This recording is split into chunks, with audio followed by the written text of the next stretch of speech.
항구에 정박한 항공모함의 강철 갑판 위, 정오의 태양이 용광로처럼 뜨겁게 자결합니다. 그 달궈진 바닥에 준장 이하은이 양손을 등 뒤로 결박당한 채 무릎을 꿇고 있습니다. 이마에서 흘러내린 붉은 선혈이 한쪽 눈을 덮었지만 그녀의 눈동자는 여전히 맹수처럼 적을 노려보고 있습니다.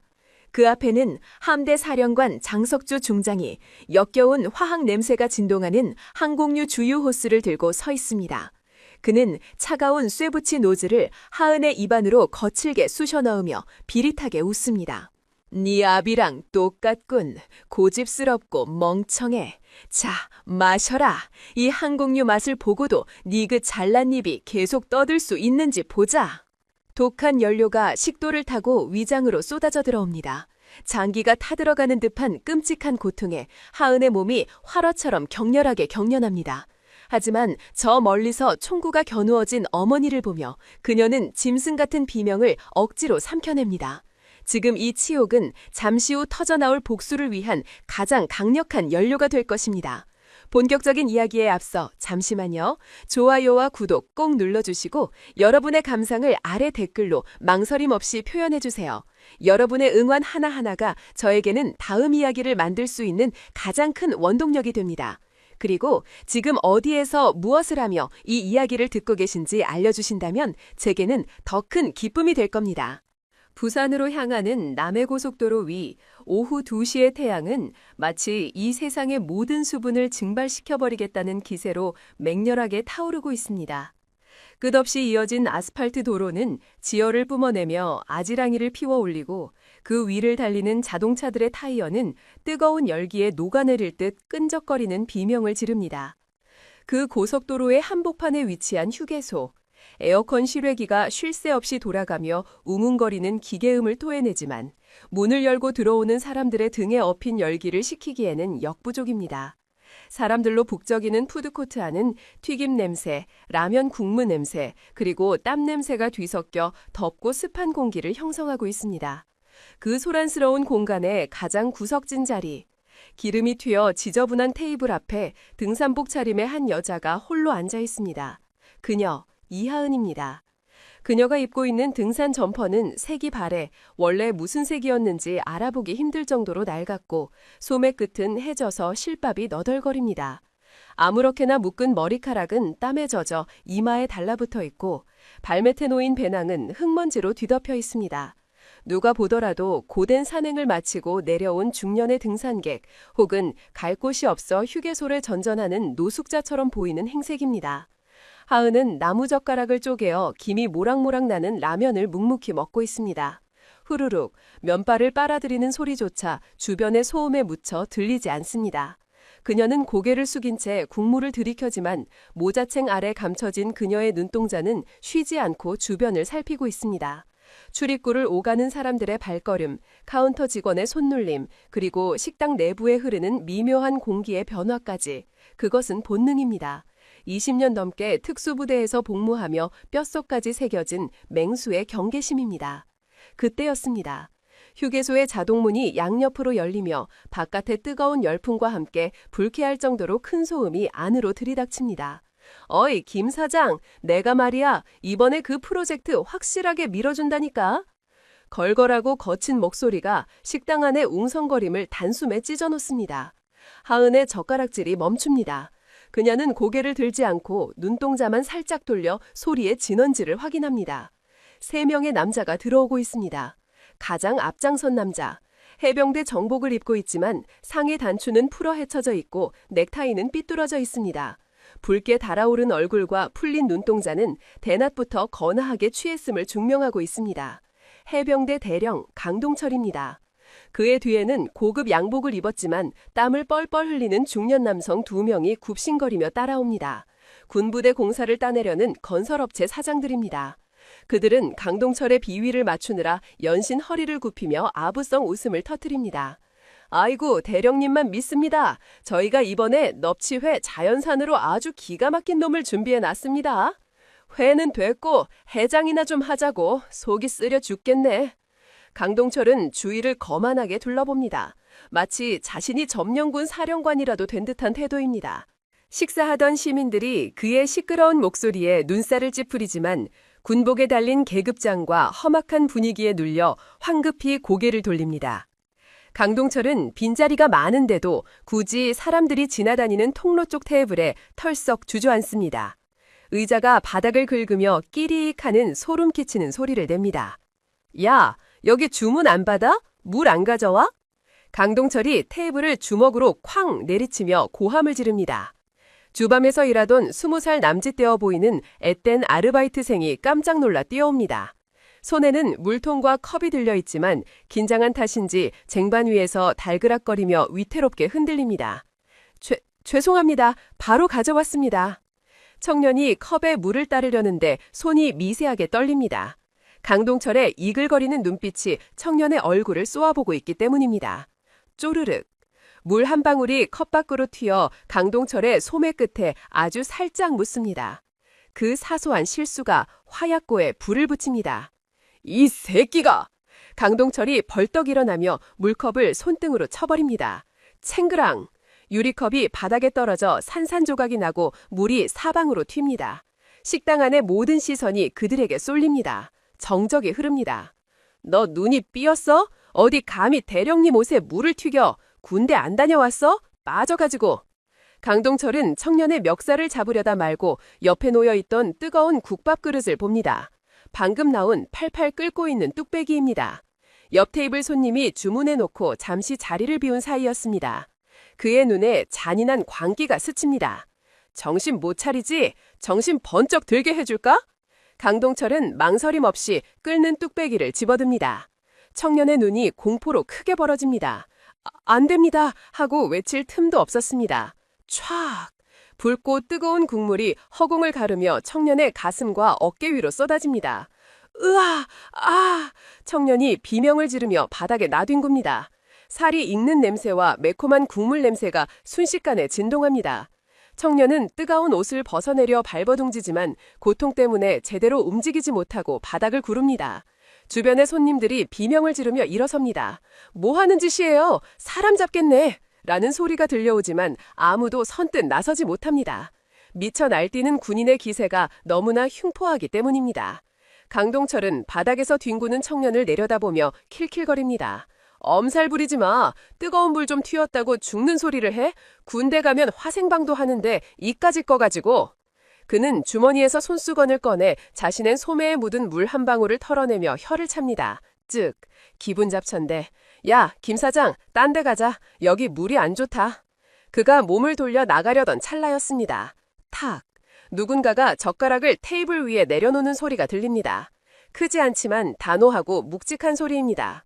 구석자리에 앉아있던 이하은이 천천히 일어납니다.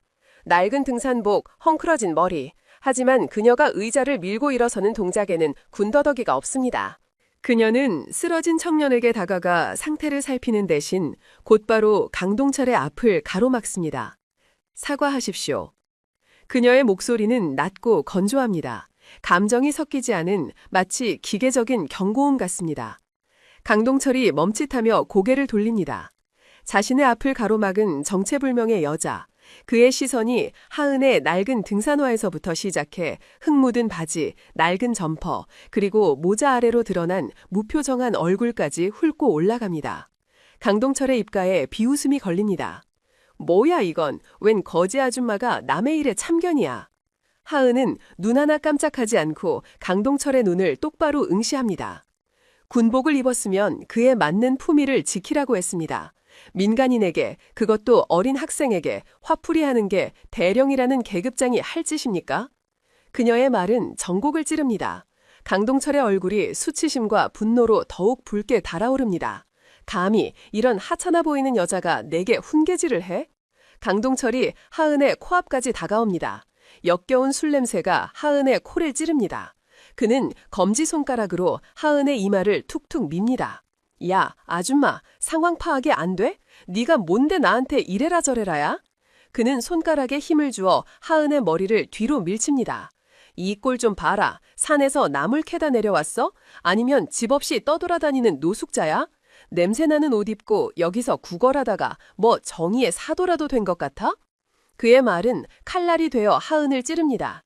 하지만 하은은 물러서지 않습니다. 그녀의 발은 땅에 뿌리 박힌 듯 견고합니다.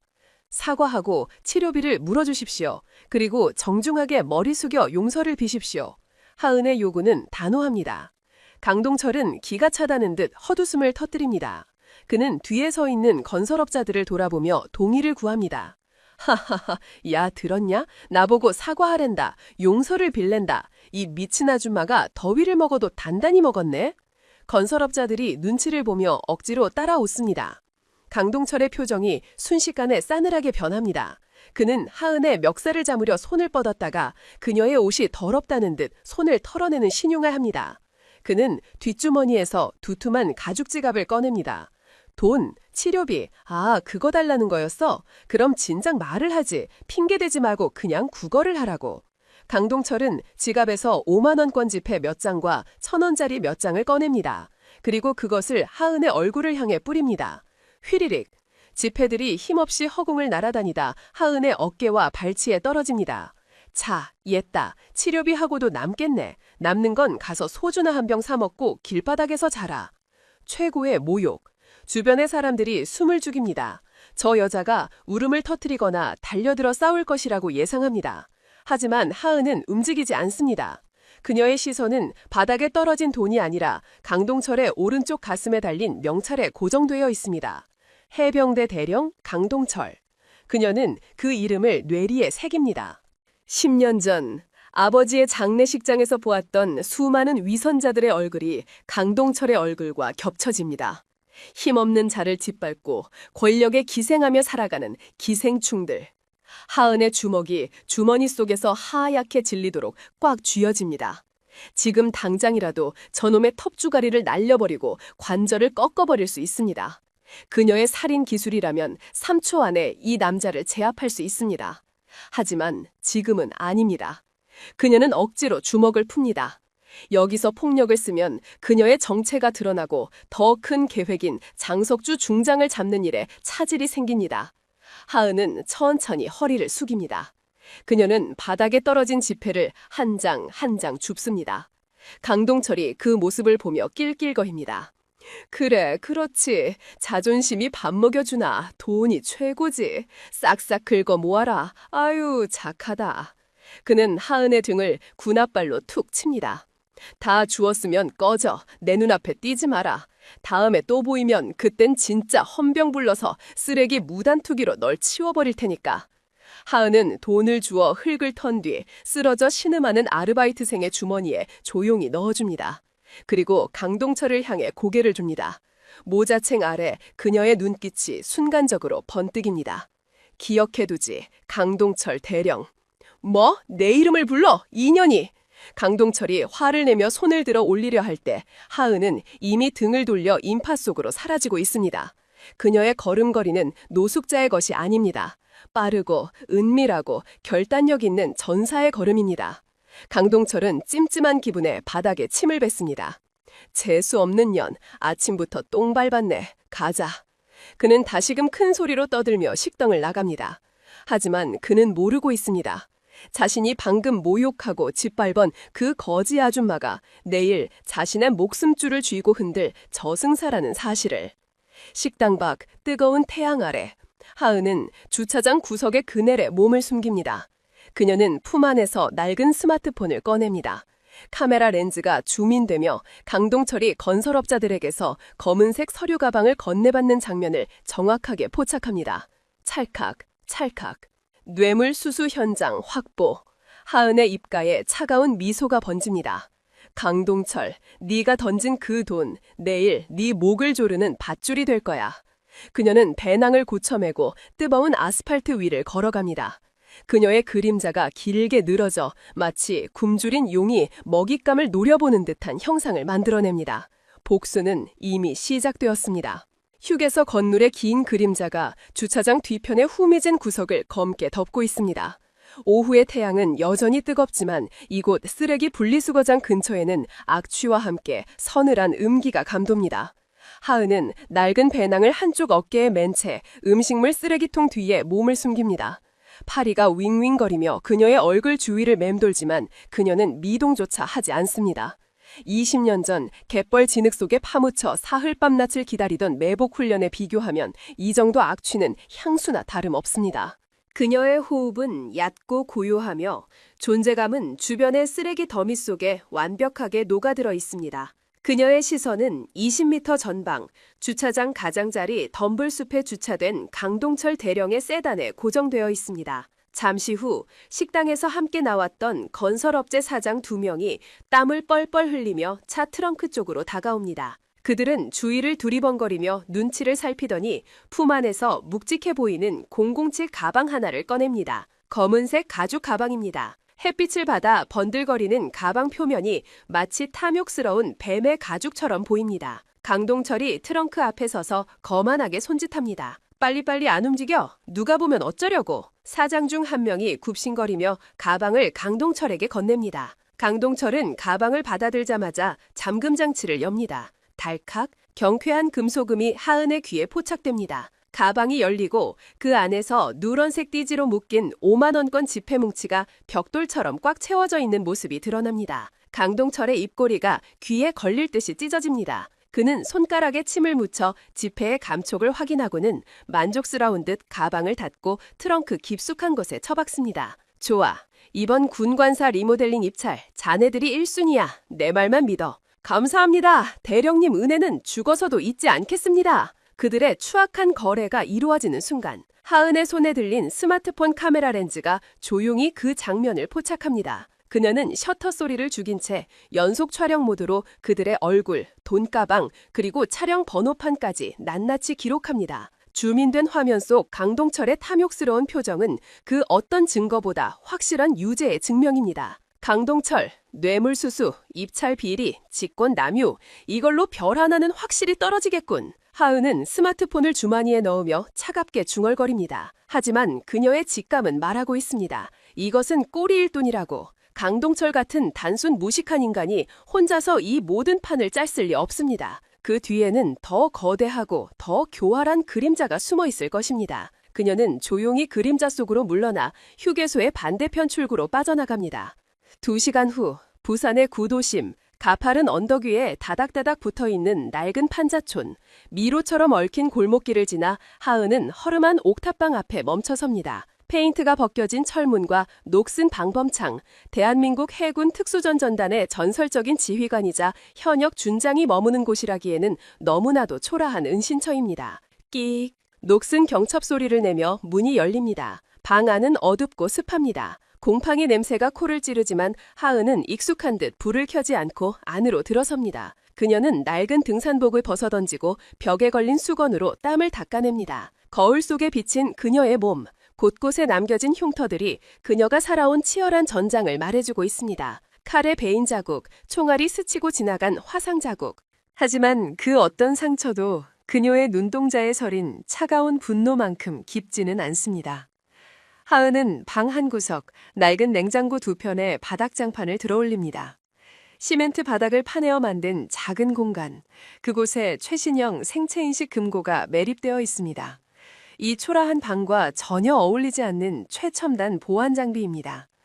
그녀가 엄지손가락을 갖다 대자 삑 하는 소리와 함께 금고 문이 열립니다. 그 안에는 낡고 투박한 군용 태블릿 PC 하나가 고이 모셔져 있습니다. 10년 전 서해 앞바다에서 차가운 시신으로 돌아온 아버지. 해난 구조대장이었던 아버지가 마지막 순간까지 품에 안고 있었던 유품입니다. 바닷물에 부식되어 겉면은 흉하게 벗겨졌고 액정에는 금이가 있지만 하은에게는 세상 그 무엇보다 소중한 성물입니다. 하은은 태블릿을 꺼내 책상 위에 올려놓습니다. 그리고 보안 회선이 깔린 노트북을 켜고 태블릿과 케이블을 연결합니다. 김소령, 들리나?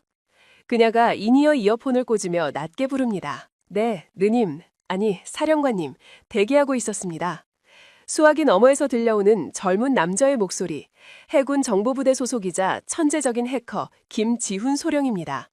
그는 하은의 아버지 밑에서 훈련받은 수제자였고 아버지의 죽음에 의문을 품고 하은을 돕고 있는 유일한 조력자입니다. 마지막 암호화 코드, 오늘 뚫어야 해. 알겠습니다. 지난 10년간 이 순간만을 기다렸지 않습니까? 보내주신 데이터 패킷 분석 끝났습니다.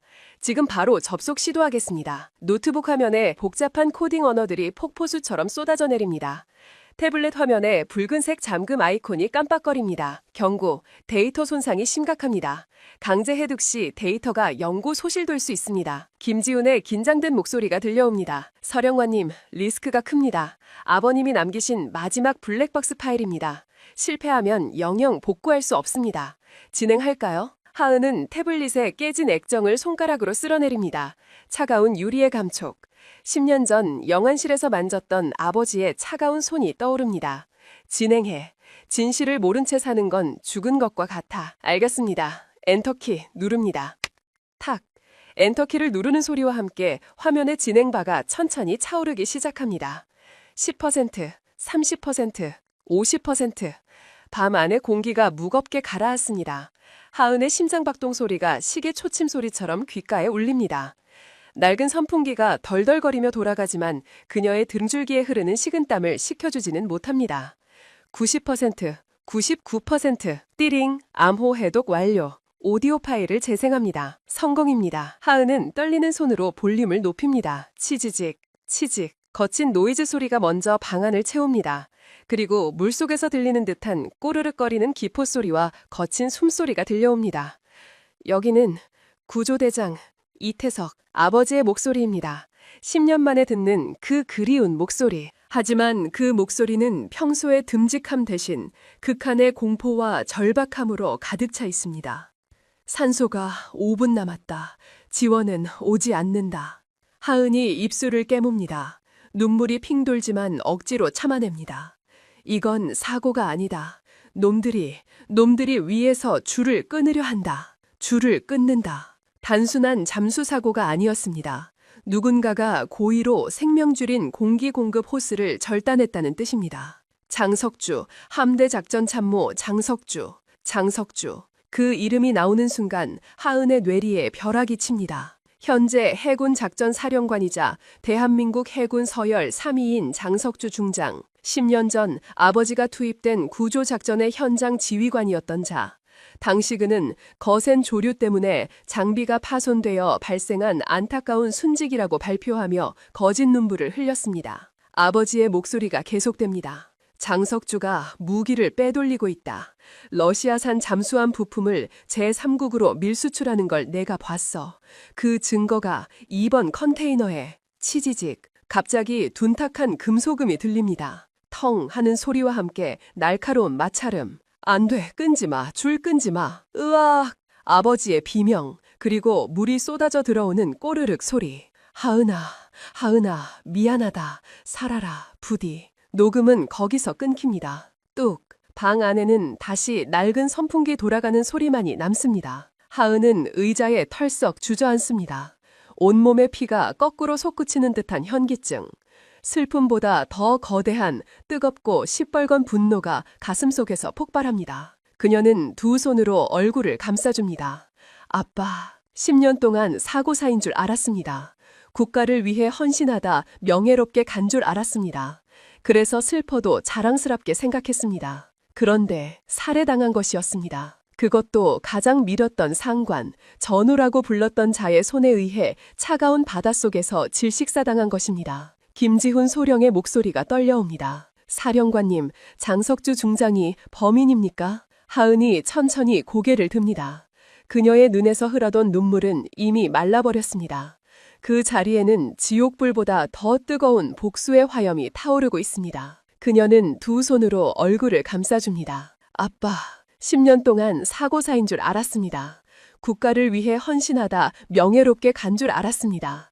그런데 살해당한 것이었습니다. 그것도 가장 믿었던 상관, 전우라고 불렀던 자의 손에 의해 차가운 바닷속에서 질식사당한 것입니다. 김지훈 소령의 목소리가 떨려옵니다. 사령관님, 장석주 중장이 범인입니까? 하은이 천상히 고개를 듭니다.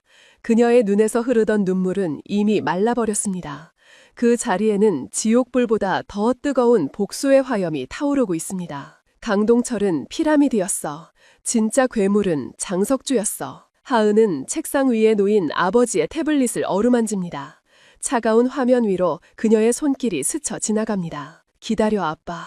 10년 동안 아빠가 그 차가운 물속에서 느꼈던 고통, 그 숨막힘, 공포. 그녀는 자리에서 일어납니다.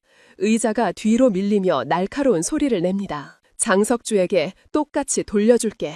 아니, 1000배, 10,000배 더 고통스럽게 갚아줄게.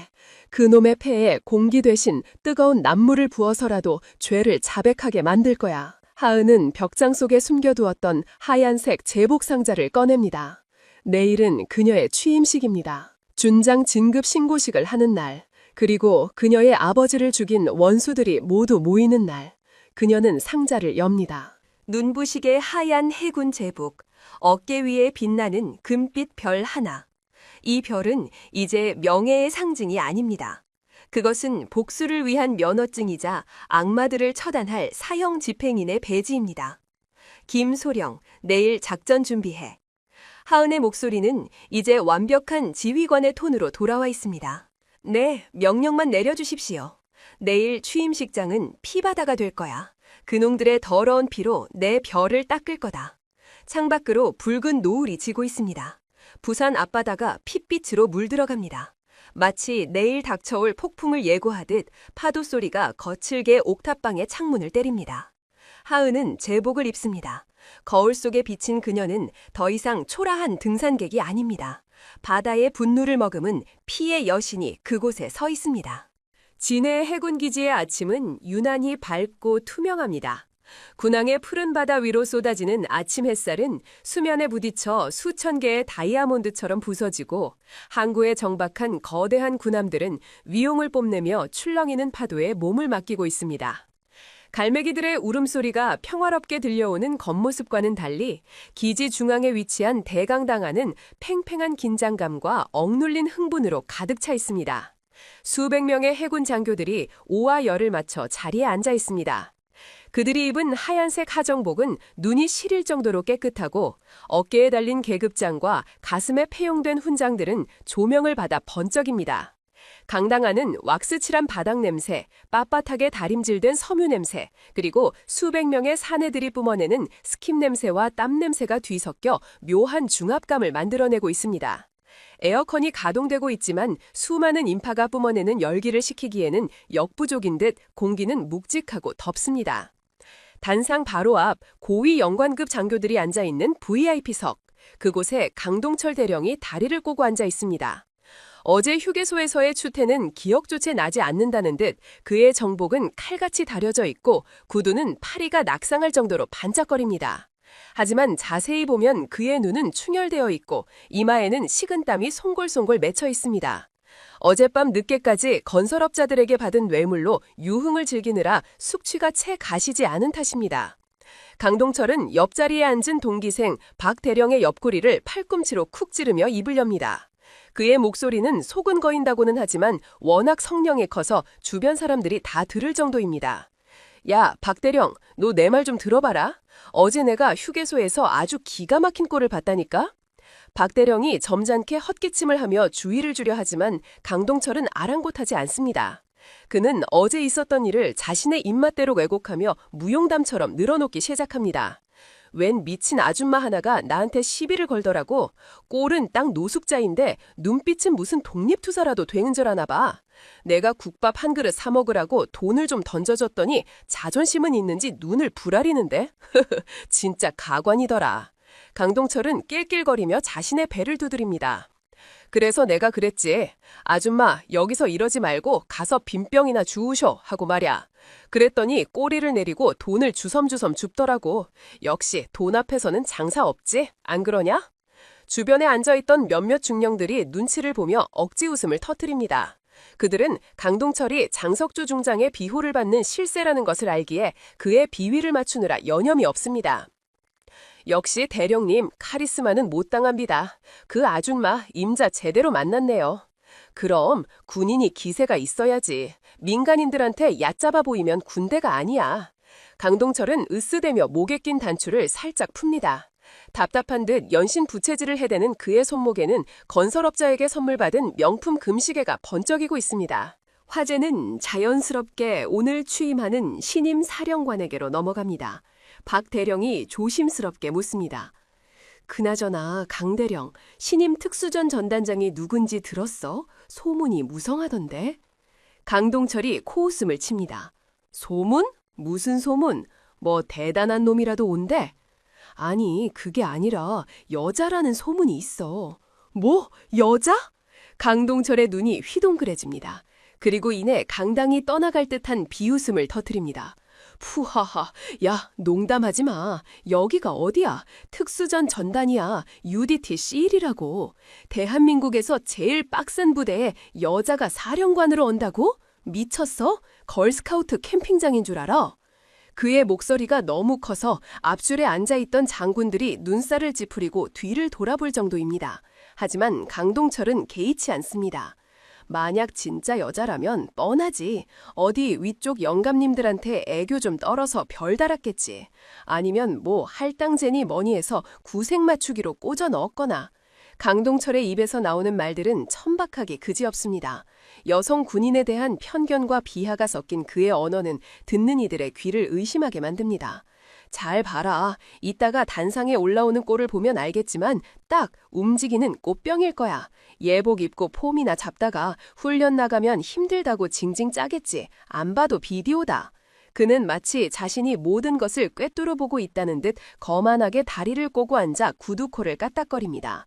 내가 군생활 30년 짬밥이야. 딱 보면 견적 나오지. 오늘 취임식 끝나고 환영회식 때 내가 군기가 뭔지 술맛이 뭔지 제대로 가르쳐줘야겠구만. 여자는 또 술자리 분위기 띄우는 데는 제격 아니겠어? 주변의 장교들조차 그의 선 넘는 발언에 낯빛이 어두워집니다. 하지만 감히 강동철에게 면전에서 반박하는 사람은 없습니다. 그는 이 구역의 무법자이자 권력의 비호를 받는 실세이기 때문입니다. 그때 강동철의 주머니에 있는 휴대전화가 짧게 진동합니다. 그는 몰래 휴대전화를 꺼내 확인합니다. 입금 완료 10장입니다. 잘 부탁드립니다. 어제 만난 건설업자가 보낸 문자입니다. 강동철의 입가에 탐욕스러운 미소가 번집니다. 10억. 이 돈이면 은퇴 후에도 떵떵거리고 살 수 있습니다. 그래, 인생은 이렇게 사는 거야. 줄 잘 서고 적당히 챙기고 아랫놈들 밟아주고. 그는 스스로의 처세술에 감탄하며 휴대전화를 다시 집어넣습니다. 오늘따라 기분이 날아갈 때 좋습니다. 새로운 사령관이 누구든 상관없습니다. 어차피 자신은 장석주 중장이라는 든든한 뒷배가 있고 적당히 아부나 떨면서 콩고물이나 챙기면 그만이니까요. 그 순간 강당 전체를 울리는 웅장하고 날카로운 방송음이 강동철의 잡담을 단칼에 잘라버립니다. 삐익. 마이크 테스트 소리와 함께 사회자의 근엄한 목소리가 스피커를 통해 흘러나옵니다. 잠시 후 제5대 해군 특수전 전단장 취임식을 거행하겠습니다.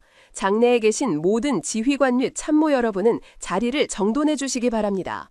웅성거림이 잦아들고 강당 안에는 무거운 침묵이 내려앉습니다. 수백 개의 의자가 바닥에 끌리는 소리가 일제히 들리며 장교들이 자세를 바로잡습니다. 강동철도 헛기침을 하며 옷매무새를 다듬습니다. 삐뚤어진 넥타이를 고쳐매고 풀어 헤쳤던 단추를 잠깁니다. 어디 그 잘난 꽃병 얼굴이나 한번 볼까? 그는 속으로 비아냥거립니다. 그의 머릿속에는 어제 휴게소에서 만난 그 초라한 등산객 여자의 얼굴 따위는 이미 지워진 지 오래입니다. 오직 자신 앞에 펼쳐질 탄탄대로와 오늘 저녁에 즐길 유흥만이 가득 차 있을 뿐입니다. 사회자의 목소리가 다시 울립니다. 전체 기립! 착! 수백 명의 장교들이 동시에 자리에서 일어납니다. 군화 뒤축이 부딪히는 소리가 강당을 뒤흔듭니다. 하얀 제복의 물결이 일렁입니다. 강동철도 자리에서 일어납니다. 그는 키가 큰 편이라 앞사람들의 머리 위로 단상이 훤히 보입니다. 신임 전년단장 준장 이하은 입장. 이하은. 강동철은 그 이름을 듣고 고개를 갸웃합니다. 어디선가 들어본 듯한 흔한 이름입니다. 하지만 깊게 생각할 겨를도 없이 거대한 참나무 문이 양옆으로 육중하게 열리는 소리가 그의 주의를 끕니다. 끼, 쿵. 강당 입구 쪽으로 모든 시선이 쏠립니다. 쏟아지는 아침 햇살을 등지고 한 명의 군인이 걸어 들어옵니다. 역광 때문에 처음에는 실루엣만 보입니다. 하지만 그 실루엣은 강동철이 예상했던 연약한 여자의 모습이 아닙니다. 꼿꼿하게 펴진 어깨, 한치의 흐트러짐 없는 걸음걸이, 그리고 바닥을 울리는 절도 있는 군화 소리. 또각, 또각, 또각. 규칙적이고 묵직한 그 발소리는 마치 심판의 시간을 알리는 시계추 소리처럼 강당의 공기를 차갑게 얼려버립니다.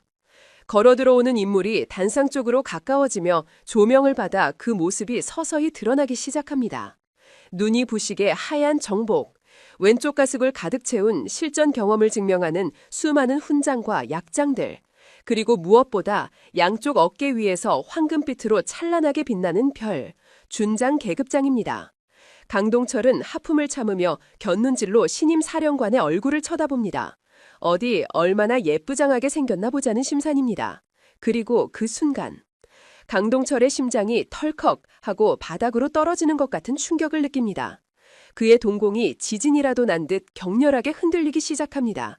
숨이 턱 막혀오고 등줄기를 타고 식은땀이 폭포수처럼 쏟아집니다. 그는 자신의 눈을 의심하며 눈을 비비고 다시 쳐다봅니다. 말도 안 돼. 입술이 파르르 떨리며 소리 없는 비명을 지릅니다. 저 얼굴, 저 차가운 눈매, 어제 그 휴게소, 자신이 돈을 던져주었던 그 여자, 거지 아줌마, 노숙자, 쓰레기, 자신이 입에 담았던 그 모든 모욕적인 단어들이 부메랑이 되어 그의 뇌리를 당타합니다. 어제 그 낡은 등산복을 입고 있던 여자가 지금 자신의 생사여탈권을 준 직속 상관, 사령관 이하은이 되어 단상 위에 서 있는 것입니다. 이하은, 단상 중앙에 섰습니다. 그녀는 거수경례를 올리는 수백 명의 부하들을 천천히 둘러봅니다. 그리고 마침내 그녀의 시선이 딱 한 곳에 멈춥니다. 세 번째 줄, 사색이 되어 덜덜 떨고 있는 강동철 대령. 이하은의 인매가 살짝 비틀립니다. 아주 미세하지만 강동철에게는 사형 선고와도 같은 서늘한 미소입니다. 강동철은 다리에 힘이 풀려 주저앉을 뻔한 것을 간신히 버팁니다. 어제 자신이 뱉었던 말, 다음에 또 보이면 헌병 불러서 치워버린다던 그 말이 자신의 목을 조여오고 있습니다. 운명의 수레바퀴가 잔인하게 돌아가기 시작했습니다. 강동철이 그토록 무시하고 조롱했던 꽃병은 사실 그를 산산조각 내기 위해 돌아온 강철 여제였습니다. 지금 단상 위에 마이크가 켜지는 소리가 들립니다. 지지직. 그 소리는 강동철의 파멸을 알리는 서곡입니다. 대강당의 단상 위, 마이크 앞에 선 이하은 준장의 모습은 마치 거대한 빙벽처럼 차갑고 견고해 보입니다. 그녀가 연단에 서자 수백 명의 장교들이 내뿜던 숨소리마저 일순간 멈춘 듯한 절대적인 침묵이 강당을 지배합니다. 천장 높은 곳에 매달린 에어컨 환풍구가 돌아가는 웅웅거리는 기계음만이 마치 폭풍 전야의 낮은 경고음처럼 텅 빈 공간을 메우고 있습니다. 창문을 통해 쏟아지는 아침 햇살이 그녀의 하얀 정복을 비추고 어깨 위에 놓인 황금빛 별 하나가 번쩍이며 날카로운 섬광을 쏘아보냅니다. 그 별빛은 강당 안의 모든 사람을 비추지만 단 한 사람, 강동철 대령에게만큼은 심장을 꿰뚫는 레이저 광선처럼 느껴집니다. 강동철은 지금 자신이 꿈을 꾸고 있기를 간절히 바라고 있습니다. 어제 자신이 침을 뱉고 돈을 던져주었던 그 초라한 여자가 지금 저 높은 단상 위에서 자신을 내려다보고 있다는 현실을 도저히 받아들일 수가 없습니다. 그의 동공은 초점을 잃고 흔들리며 입안은 사막의 모래를 삼킨 듯 바싹 타들어갑니다. 이하은은 취임사를 낭독하기 위해 준비된 원고를 쳐다보지도 않습니다. 그녀는 하얀 장갑을 낀 손으로 마이크의 높이를 천천히 조절합니다. 끼익. 마이크 스탠드가 긁히는 날카로운 금소금이 스피커를 통해 증폭되어 강당 안의 모든 고막을 자극합니다. 강동철은 그 소리에 쏘스라치게 노냐 어깨를 움츠립니다. 마치 그 금소금이 자신의 목을 긋는 칼소리처럼 들렸기 때문입니다. 마침내 이하은의 입술이 열립니다. 본관은 오늘부로 제5대 해군 특수전 전단장의 막중한 임무를 명받았습니다. 그녀의 목소리는 스피커를 타고 강당 구석구석으로 퍼져나갑니다. 그것은 여성의 목소리라고는 믿기 힘들 정도로 낮고 깊으며 쇠소리가 섞인 단단한 음성입니다. 하지만 취임사에 앞서 이하은이 말을 멈춥니다. 그녀의 시선이 천천히, 아주 천천히 청중석을 훑습니다. 그녀의 눈길이 닿는 곳마다 장교들은 마른 침을 삼키며 자세를 고쳐 앉습니다. 그리고 마침내 그녀의 시선이 세 번째 줄 중앙에 멈춥니다. 확인하고 싶은 것이 하나 있다. 그녀의 눈동자가 강동철을 정통으로 겨냥합니다. 해병대 제1사단 소속 강동철 대령, 자리에서 일어납니다. 자신의 이름이 호명되는 순간 강동철의 심장이 쿵 하고 바닥으로 떨어지는 듯한 충격을 받습니다. 옆에 앉아있던 동료 장교들이 놀란 눈으로 그를 쳐다보며 몸을 피합니다. 마치 전염병 환자를 피하듯 그와의 거리를 벌리는 것입니다. 강동철은 다리에 힘이 풀려 일어날 수가 없습니다. 엉덩이가 의자에 본드로 붙어버린 것 같습니다. 강동철 대령, 내 명령이 안 들립니까? 기립하라고 했습니다. 두 번째 호명은 더욱 차갑고 위압적입니다. 강동철은 덜덜 떨리는 손으로 앞좌석 등받이를 잡고 힘겹게 몸을 일으킵니다. 무릎이 제멋대로 춤을 추듯 흔들립니다. 수백 개의 눈동자가 그의 등 뒤에 꽂히는 것이 느껴집니다. 그 시선들은 화살이 되어 그의 전신을 찌르는 것 같습니다. 이하은은 단상에서 내려옵니다. 또각, 또각. 그녀의 구두굽 소리가 적막한 강당 바닥을 울리며 강동철에게 다가옵니다. 단상 위에서 군림하는 것이 아니라 사냥감의 숨통을 끊기 위해 직접 내려오는 맹수의 발걸음입니다. 그녀가 다가올수록 강동철의 얼굴은 흑빛으로 변해갑니다. 하얀 정복, 가슴에 달린 훈장들, 그리고 어깨 위의 별. 어제 그 노숙자의 모습은 온데간데 없고 오직 자심을 심판하러 온 저승사자의 모습만이 보입니다. 이하은은 강동철의 코앞, 불과 1m 앞에서 멈춰섭니다. 그녀는 뒷짐을 진 채 고개를 들어 강동철의 눈을 똑바로 응시합니다. 대령, 안색이 안 좋군. 이하은이 나직하게 말합니다. 어제는 아주 기세가 좋더니 오늘은 왜 그렇게 땀을 흘리나? 에어컨이 고장이라도 났나? 사령관님, 그게... 강동철의 목소리는 염소 울음소리처럼 갈라져 나옵니다. 혀가 굳어 말이 제대로 나오지 않습니다. 이하은은 고개를 갸웃거리며 묻습니다. 기억이 안 나는 모양이군. 내가 도와주지. 그녀는 한 걸음 더 다가갑니다.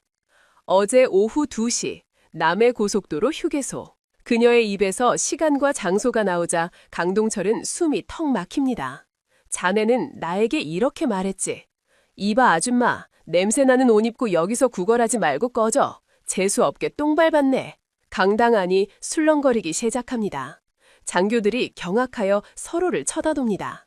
감히 대령이 장군에게, 아니 민간인에게라도 저런 폭언을 했다는 사실이 믿기지 않는다는 표정입니다. 이하은은 멈추지 않습니다. 그녀는 어제 강동철이 했던 행동 하나하나를 잔인할 정도로 꼼꼼하게 복귀합니다. 그리고 내 얼굴에 돈을 던졌지.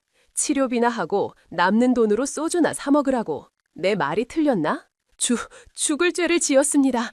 저는 사령관님이신 줄 정말 몰랐습니다.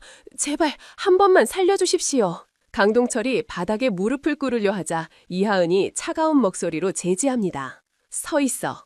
군인은 서서 죽는다. 그녀의 명령에 강동철은 엉거주춤한 자세로 굳어버립니다. 몰랐다. 그게 별명이 되나? 내가 사령관인 줄 알았으면 굽신거리고 힘없는 민간인인 줄 알았으면 짓밟아도 된다는 건가? 이하은의 목소리가 높아집니다. 자네가 입고 있는 그 군복, 국민의 생명과 재산을 보호하라고 입혀준 수혜이다. 그런데 그 옷을 입고 힘없는 아르바이트생에게 뜨거운 국물을 붓고 약자를 모욕해? 그게 해병대 장교가 할 짓인가? 그녀의 호통이 벼락처럼 강당을 뒤흔듭니다. 강동철은 고개를 푹 숙인 채 부들부들 떨기만 합니다. 바지춤이 축축해지며 오줌을 지를 것 같은 공포가 그를 덮칩니다. 하지만 이것은 시작에 불과합니다. 진짜 처형은 이제부터입니다. 이하은이 손가락을 딱 통깁니다. 딱! 경쾌한 소리와 함께 단상 뒤편에 대형 LED 스크린이 켜집니다. 지지직거리는 노이즈가 사라지고 고화질의 사진 한 장이 화면 가득 나타납니다. 강당 안의 모든 사람이 숨을 멈춥니다. 화면 속에는 어제 휴게소 주차장 구석진 곳의 풍경이 적나라하게 담겨 있습니다. 강동철 대령이 탐욕스러운 표정으로 검은색 007 가방을 열어보고 있는 모습, 그리고 그 가방 안에 가득 차 있는 5만 원권 지폐 뭉치들. 건설업체 사장들이 굽신거리는 모습과 돈다발을 보며 입이 찢어져라 웃고 있는 강동철의 얼굴이 너무나도 선명합니다. 이건 강동철이 화면을 보고 넋이 나갑니다. 언제 찍힌 것인가? 그 찰나의 순간을 어떻게? 어제 자네가 던져준 그 푼돈 줍느라 고생 좀 했지? 하지만 덕분에 아주 비싼 사진을 건졌더군. 이하은이 비릿하게 웃으며 말합니다. 강동철 대령 뇌물수수 현행범으로 체포한다. 그녀의 선고가 떨어지자마자 강당의 뒷문이 쾅 열립니다. 헌병대 진입해! 군화 소리가 요란하게 울리며 흰색 헬멧을 쓴 무장 헌병들이 강당 안으로 들이닥칩니다. 그들의 손에는 공봉과 수갑이 들려 있습니다. 헌병들이 강동철을 애워쌉니다. 아닙니다. 오해입니다. 저건 그냥 빌린 돈입니다. 사령관님, 이것은 모함입니다. 강동철이 발악하며 소리를 지릅니다. 하지만 그의 변명은 화면 속의 명백한 증거 앞에서 공허한 메아리가 될 뿐입니다. 이하은은 헌병대장에게 눈짓합니다. 계급장 때. 실시. 헌병대장이 강동철의 어깨를 거칠게 잡습니다. 이건 놔. 감히 누구 몸에 손을 대. 나 대령이야. 해병대 대령이라고. 강동철이 몸부림치지만 젊은 헌병들의 완력을 당해낼 수는 없습니다. 찍! 섬유가 찢어지는 날카로운 소리가 강당의 정막을 찢습니다. 강동철의 양쪽 어깨에 달려있던 대령 계급장 무궁화 3개가 헌병의 손에 의해 무참히 뜯겨나갑니다. 실밥이 터지며 견장이 너덜너덜해집니다. 안 돼! 내 계급장! 안 돼! 강동철은 마치 자신의 살점이 떨어져 나간 것처럼 비명을 지릅니다. 평생을 바쳐 올라간 자리, 그가 그토록 과시하던 권력의 상승이 바닥에 내동댕이 쳐집니다. 헌병이 강동철의 팔을 등 뒤로 꺾어 올립니다. 강동철, 뇌물수수, 민간인 폭행, 상관 모독 및 품위유지 위반 혐의로 긴급 체포한다. 당신은 변호사를 선임할 권리가 있고. 미란다 원칙에 낭독되는 동안 차가운 금속 수갑이 강동철의 손목을 파고듭니다. 철컥. 그 소름 끼치는 금속음은 강동철의 인생이 끝났음을 알리는 종소리와도 같습니다. 끌고 가. 이하은의 짧고 단호한 명령. 헌병들이 강동철을 짐짝처럼 들어올립니다. 사령관님, 한 번만 봐주십시오. 제가 잘못했습니다. 살려주십시오. 으악! 강동철은 돼지 멱다는 소리를 지르며 강당 복도로 질질 끌려갑니다. 그의 번쩍이던 구두 한 짝이 벗겨져 바닥에 뒹굽니다. 수백 명의 부하들이 지켜보는 가운데 가장 비참하고 치욕스러운 모습으로 퇴장하는 것입니다. 강동철의 비명소리가 멀어지고 문이 닫히자 강당에는 다시 무거운 정적이 찾아옵니다. 하지만 이번 정적은 처음에 느꼈던 긴장감과는 다릅니다. 그것은 압도적인 힘과 정의에 대한 경외감이 섞인 침묵입니다. 이하은은 바닥에 떨어진 강동철의 계급장을 무심하게 밟고 지나가 다실 단상 위로 올라갑니다. 그녀는 마이크 앞에 섭니다. 제군들, 똑똑히 봤나? 그녀의 목소리는 아까보다 더욱 차갑게 가라앉아 있습니다. 이 부대에 썩은 살은 필요 없다. 계급이 깡패가 되고 군복이 벼슬이 되는 시대는 내 앞에서 끝났다. 그녀는 강당에 앉아있는 장교들을 하나하나 눈에 담으며 경고합니다. 누구든 군인의 명예를 더럽히는 자는 내가 직접 잘라낸다. 그게 대령이든 장군이든 상관없다. 그녀의 말에 앞줄에 앉아있던 몇몇 고위 장성들이 움찔하며 눈을 피합니다. 그들 중에는 장석주 중장의 측근들도 섞여 있습니다. 이하은의 경고가 단순히 강동철 하나만을 향한 것이 아님을 그들은 본능적으로 감지했습니다. 이하은은 단상 아래 어딘가에 있을 카메라를 향해 시선을 고정합니다. 이 취임식은 부대 내부망을 통해 상급 부대에도 생중계되고 있습니다. 그녀는 그 렌즈 너머 이 모든 것을 지켜보고 있을 진짜 원수 장석주 중장을 향해 선전포고를 날립니다. 나는 바다에서 태어난 군인이다. 바다는 모든 것을 품지만 썩은 것은 반드시 토해낸다. 나 역시 그럴 것이다. 그녀의 눈동자에서 푸른 불꽃이 일렁입니다. 이상, 취임사를 마친다. 이하은이 거수경례를 올립니다. 충성! 충성! 수백 명의 장교들이 일제히 일어나 답례합니다. 그들의 함성이 강당을 뒤흔들지만 이하은의 마음은 이미 차갑게 식어 있습니다. 이것은 서막일 뿐입니다. 강동철은 미끼였고 이제 그 미끼를 문 더 큰 상어들이 피냄새를 맡고 몰려올 것입니다. 이하은은 단상을 내려옵니다. 그녀의 하얀 제복은 여전히 눈부시게 깨끗하지만 그녀가 걸어가는 길 뒤로는 보이지 않는 피의 강물이 흐르기 시작했습니다. 진해의 푸른 바다가 창밖에서 출렁입니다. 10년 전 아버지를 삼켰던 그 바다가 이제는 딸의 복수를 지켜보며 거칠게 포효하고 있습니다. 지하 벙커에 위치한 헌병대 특별조사실. 바깥 세상은 자결하는 태양 아래 끓어오르고 있지만 이곳은 두꺼운 콘크리트 벽이 세상의 빛과 소리를 완전히 차단한 채 서늘한 냉기만이 감돌고 있습니다.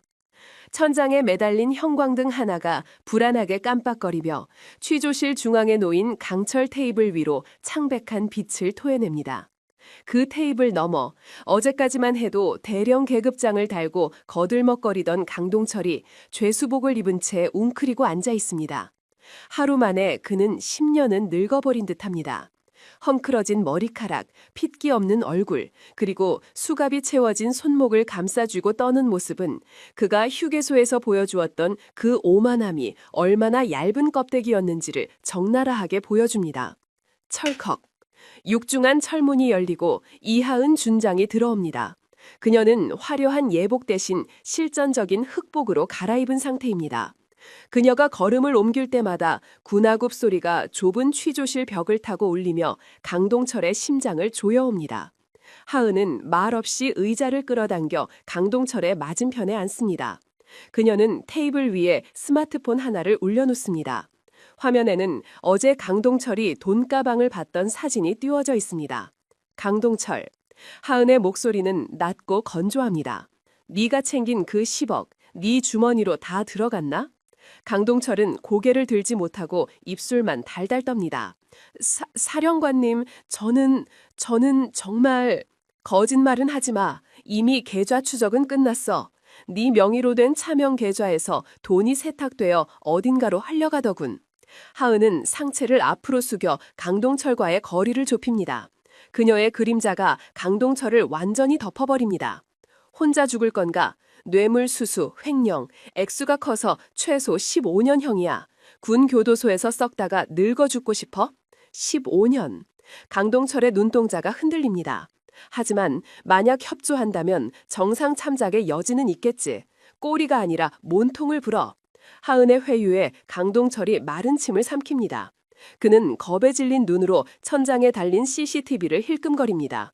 누군가 자신을 지켜보고 있을지 모른다는 공포입니다. 말 못합니다. 말하면 저는 죽습니다. 그분은 당신이 생각하는 것보다 훨씬 더 무서운 사람입니다. 무서운 사람. 하은이 코웃음을 칩니다. 내 별명 알아? 저승사자야. 네가 무서워해야 할 건 그놈이 아니라 지금 네 눈앞에 있는 나야. 하은은 테이블을 주먹으로 쾅 내리칩니다. 이름대, 누구야? 네 뒤에 숨어서 해군을 갉아먹는 그 기생충 우두머리가 누구냐고? 강동철이 화달짝 놀라 의자 뒤로 물러납니다. 공포가 극한에 달하자 그의 입에서 비명처럼 진실이 터져나옵니다. 장석주 중장님입니다. 장석주. 하은의 눈매가 가늘어집니다. 예상은 했지만 범인의 입에서 직접 그 이름을 듣는 순간 심장이 차갑게 얼어붙는 듯합니다. 모든 건 그분이 시킨 겁니다. 저는 그저 심부름꾼일 뿐입니다. 돈도 건설업체 선정도 전부 함대 사령관님 지시였습니다. 제발 저는 살려주십시오. 강동철은 책상에 머리를 찌으며 오열합니다. 하은은 천천히 자리에서 일어납니다. 그녀는 더 이상 강동철에게 볼 일이 없습니다. 피라미는 잡혔고 이제 낚싯대에는 거대한 백상아리가 걸려들었습니다. 헌병, 데려가. 하은은 뒤도 돌아보지 않고 취조실을 나섭니다. 복도로 나온 그녀는 깊은 숨을 들이마십니다. 지하 벙커의 눅눅한 공기조차 그녀의 가슴 속에 타오르는 화염을 식히지는 못합니다. 장석주, 이제 만나러 갑니다. 1시간 후 해군 작전사령부 본청. 부산 앞바다가 한눈에 내려다 보이는 언덕 위에 요새처럼 지어진 거대한 건물. 그곳의 최상층, 가장 넓고 화려한 방이 바로 함대 사령관실입니다. 이하은은 복도를 걷고 있습니다. 그녀의 하얀 정복은 눈이 부실 정도로 깨끗하지만 그녀가 뿜어내는 기운은 흑빛 살기로 가득 차 있습니다. 복도를 지나가는 장교들이 그녀를 보고 경례를 붙이지만 그녀는 받아주지 않습니다. 그녀의 시선은 오직 복도 끝 사령관실이라고 적힌 금빛 명패에 고정되어 있습니다. 비서실장이 당황하며 그녀를 막아섭니다. 준장님, 약속 없이 오시면 곤란합니다. 사령관님께서는 지금... 비켜! 하은은 비서실장을 투명인간 취급하며 사령관실 문을 엽니다. 벌컥! 거대한 집무실 안, 통 유리창 너머로 푸른 바다가 병풍처럼 펼쳐져 있고 그 앞에 한 남자가 서 있습니다. 장석주 중장.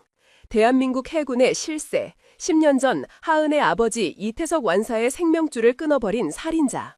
그는 창밖의 바다를 바라보다가 문이 열리는 소리에 천천히 몸을 돌립니다. 잘 정돈된 은발, 인자해 보이는 주름, 그리고 완벽하게 다려입은 제복. 그는 겉보기에는 존경받는 지휘관의 표상처럼 보입니다. 하지만 하은은 알고 있습니다. 저 인자한 가면 뒤에 썩은 내 나는 악마가 숨어 있다는 것을. 장석주는 놀란 기색도 없이 오히려 반가운 손님이 왔다는 듯 빙그레 미소 짓습니다. 오, 이게 누구신가? 우리 해군의 자랑, 여신 이하은 준장 아닌가? 그는 책상으로 다가가 찻잔을 집어듭니다. 자스민 차 좋아하나? 향이 아주 좋아.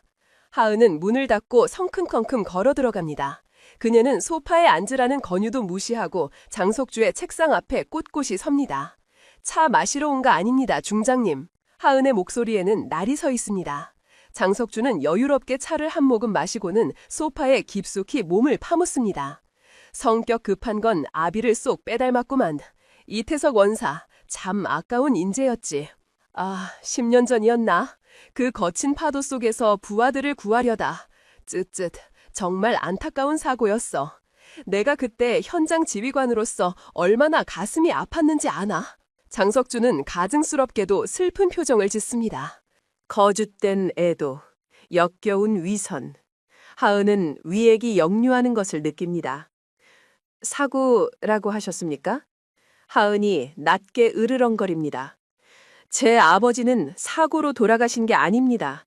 장석주의 찻잔을 든 손이 공중에서 딱 멈춥니다. 그의 눈매가 미세하게 가늘어집니다. 그게 무슨 소린가?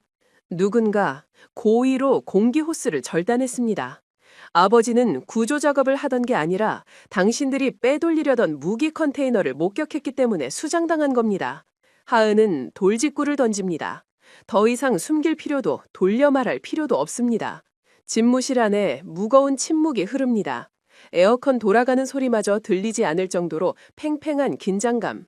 장석주는 천천히 찻잔을 내려놓습니다. 달그락. 그는 자리에서 일어나 창가로 걸어갑니다. 뒷짐을 진 채 바다를 내려다보는 그의 뒷뒤에서 서늘한 기운이 뿜어져 나옵니다. 이 준장, 자네 지금 무슨 말을 하는지 알고 있나? 그의 목소리 톤이 바뀌었습니다. 인자함은 사라지고 날카로운 칼날 같은 차가움만이 남았습니다. 현역 중장을 상대로 살인 혐의를 제기하는 건가? 증거도 없이? 증거 있습니다. 하은은 품 안에서 아버지의 낡은 태블릿 PC를 꺼내 책상 위에 올려놓습니다. 아버지가 마지막 순간에 남기신 음성 파일, 그리고 강동철 대령의 자백. 이 정도면 당신 옷을 벗기는 건 시간 문제입니다. 장석주가 천천히 몸을 돌려 태블릿을 바라봅니다. 그의 눈동자에 탐욕과 살해가 스쳐 지나갑니다. 10년 전 자신이 바닷속에 수장시켰다고 믿었던 그 증거물이 눈앞에 나타난 것입니다. 하지만 그는 당황하지 않습니다. 오히려 입가에 비릿한 미소를 띠며 책상 서랍을 엽니다. 재미있군. 아주 재미있어. 역시 피는 못 속여. 그는 서랍에서 낡은 태블릿이 아닌 최신형 아이패드 하나를 꺼내 테이블 위로 미끄러뜨립니다. 하지만 자네가 간과한 게 하나 있어. 이 바닥은 정의감만으로 살아남을 수 있는 곳이 아니라는 거지.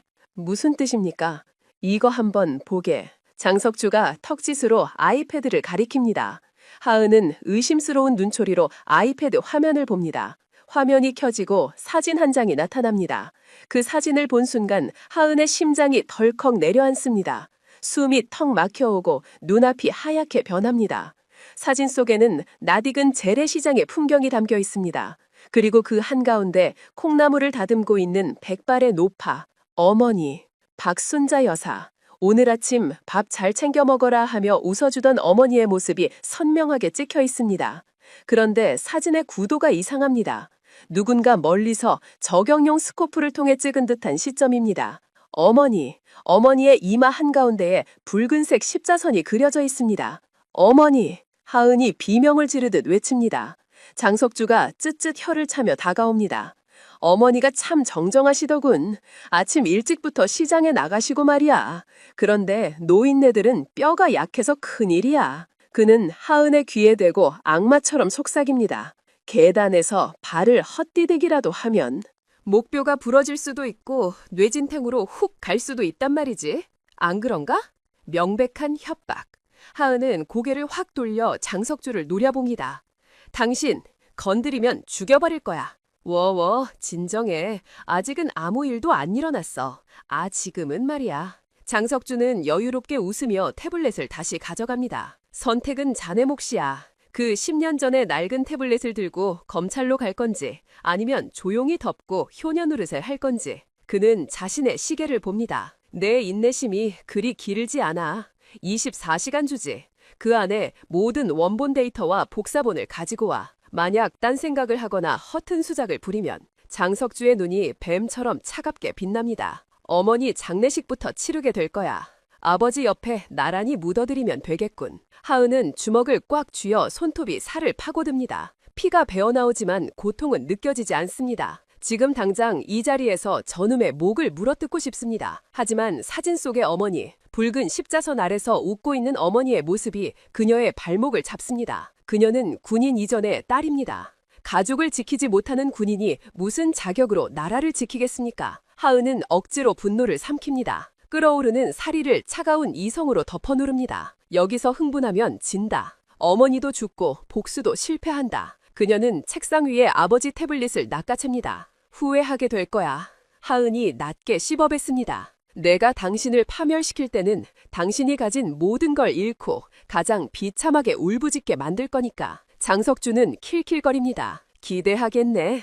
여신의 재롱을. 하은은 몸을 돌려 사령관실에 나갑니다. 문이 닫히는 순간 그녀는 다리에 힘이 풀려 벽을 짚습니다. 식은땀이 비오듯 쏟아집니다. 공포와 분노가 뒤섞여 전신을 휘감습니다. 그녀는 떨리는 손으로 휴대전화를 꺼내 김지훈 소령에게 전화를 겁니다. 김소령, 어머니 위치 파악해. 지금 당장. 사령관님? 목소리가 왜 그러십니까? 놈들이 어머니를 노리고 있어. 빨리 찾아내서 안전한 곳으로 모셔. 1분 1초가 급해. 알겠습니다. 위성 추적 가동하겠습니다. 전화를 끄는 하은은 창밖을 바라봅니다. 평화로워 보이는 부산 앞바다. 하지만 저 바다 밑에는 아버지의 원혼이 잠들어 있고 저 바다 위에는 어머니의 목숨을 노리는 악마들이 떠 있습니다. 기다려 엄마. 내가 갈게. 그리고 장석주, 네 놈은 내가 반드시 바다에 먹이로 던져주마. 오후의 햇살이 유난히 붉게 타오릅니다. 그것은 곧 다가올 피비린내 나는 전쟁을 예고하는 신호탄입니다. 하은은 흐트러진 제곡을 고쳐 입고 군화끈을 단단히 조여맵니다. 이제 물러설 곳은 없습니다. 오후 1시 부산항 제3부도. 한낮의 태양은 항구의 콘크리트 바다를 달구어 아지랑이를 피워 올리고 바다 짠내와 디젤 연료 냄새가 뒤섞인 뜨거운 공기가 폐부 깊숙이 들어옵니다. 거대한 크레인들이 공룡처럼 움직이며 컨테이너를 나르고 수많은 트럭이 흙먼지를 일으키며 오가는 이곳은 겉보기에는 평범한 무역함처럼 보입니다. 하지만 그 북새통 속 일반인의 출입이 엄격히 통제되는 제7구역에는 묘한 긴장감이 흐릅니다. 높은 철조망으로 둘러싸인 이곳은 장석주 중장이 차명으로 관리하는 사설 물류창고입니다. 겉으로는 수산물 가공 공장으로 위장되어 있지만 그 실체는 밀수품과 비자금 장부를 보관하는 그의 비밀 금고입니다. 이하은은 소방안전점검이라고 적힌 주황색 조끼를 입고 안전모를 눌러쓴 채 7구역 정문 앞에 서 있습니다. 손에는 클립보드를 들고 목에는 위조된 공무원 신분증을 걸고 있습니다. 야간에 침투하는 것은 위험 부담이 너무 큽니다. 밤에는 경비가 삼엄해지고 열 감지 센서와 적외선 카메라가 개미 새끼 한 마리도 놓치지 않기 때문입니다. 오히려 모두가 일하느라 정신없고 소란스러운 대낮이 그들의 허점을 찌르기에 가장 완벽한 위장막이 되어줄 것입니다. 정문을 지키던 험상궂은 사설 경비원이 하은을 가로막습니다. 아줌마 뭐여? 여기 외부인 출입 금지야. 하은은 경비원의 눈을 똑바로 쳐다보며 클립보드로 그의 배를 툭 칩니다. 아줌마라니? 말 조심하세요. 시청 소방안전본부에서 나왔습니다. 이 건물 소방시설 불법 개조 신고가 들어와서 긴급 점검 나왔습니다. 그녀의 목소리는 당당하고 날카롭습니다. 전형적인 깐깐한 공무원의 톤입니다. 신고? 우린 그런 건 모르는 일인데 돌아가쇼. 경비원이 위협적으로 나오자 하은은 한숨을 쉬며 주머니에서 스마트폰을 꺼내는 신용을 합니다.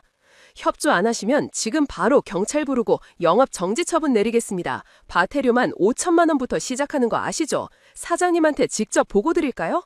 영업 정지, 과태료. 이 단어들은 불법을 저지르는 자들에게 가장 강력한 주문입니다. 경비원은 멈칫하더니 무전기에 대고 웅얼거립니다. 저기 소방 점검 나왔다는데. 네, 알겠습니다.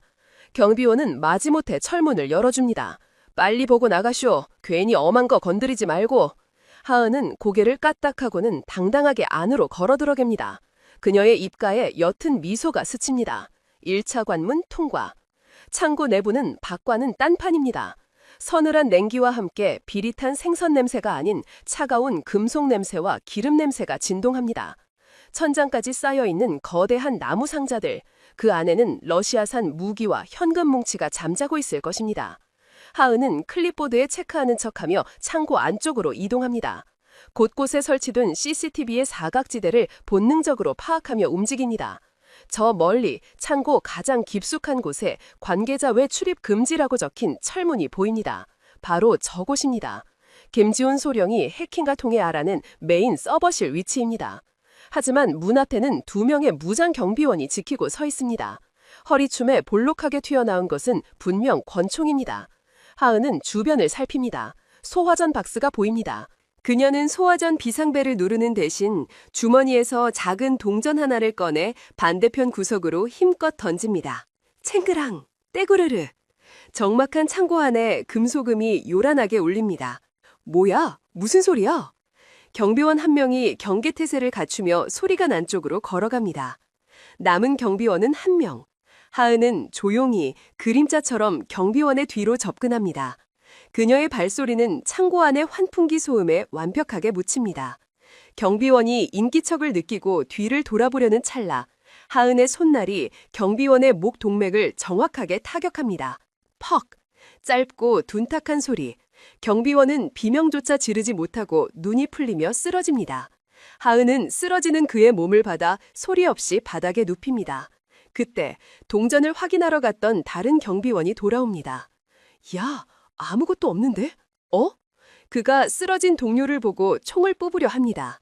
하지만 하은이 더 빨랐습니다. 그녀는 순식간에 거리를 좁혀 경비원의 손목을 낚아채 비틀어버립니다. 우두둑, 으윽! 신음이 터져나오기 전에 하은의 무릎이 경비원의 명치에 꽂힙니다. 숨이 턱 막힌 경비원이 고꾸라지자 하은은 가볍게 그의 뒷덜미를 가격해 기절시킵니다. 단 10초, 2명의 무장 경비원이 제압되었습니다. 하은은 쓰러진 경비원의 주머니를 뒤져 카드키를 찾아냅니다. 삑, 띠리릭. 철문이 열리고 서버실의 모습이 드러납니다. 수십 개의 하드디스크가 파란 불빛을 깜빡이며 돌아가고 있습니다.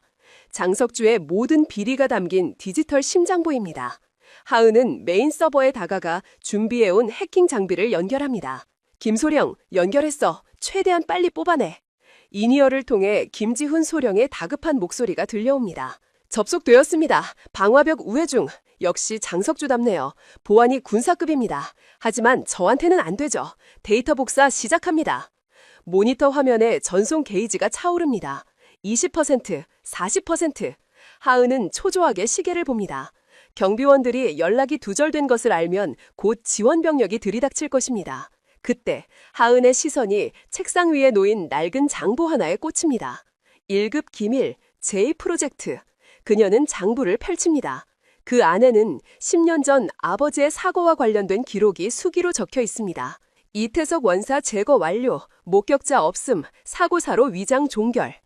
그리고 그 옆에 찍힌 장석주의 붉은 도장. 하은의 손이 부들부들 떨립니다. 심장이 터질 듯한 분노가 치밀어 오릅니다. 이것만 있으면, 이 원본 장부만 있으면 장석주는 끝장입니다. 전송 완료. 사령관님, 다 됐습니다. 이제 나오십시오. 김지훈의 외침에 하은은 정신을 차립니다.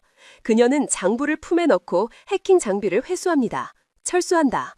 하은은 서버실을 빠져나와 다시 쓰러진 경비원들을 지나칩니다. 창고 밖으로 나오는 길, 들어올 때와 마찬가지로 태연하게 걸어야 합니다. 의심을 사면 안 됩니다.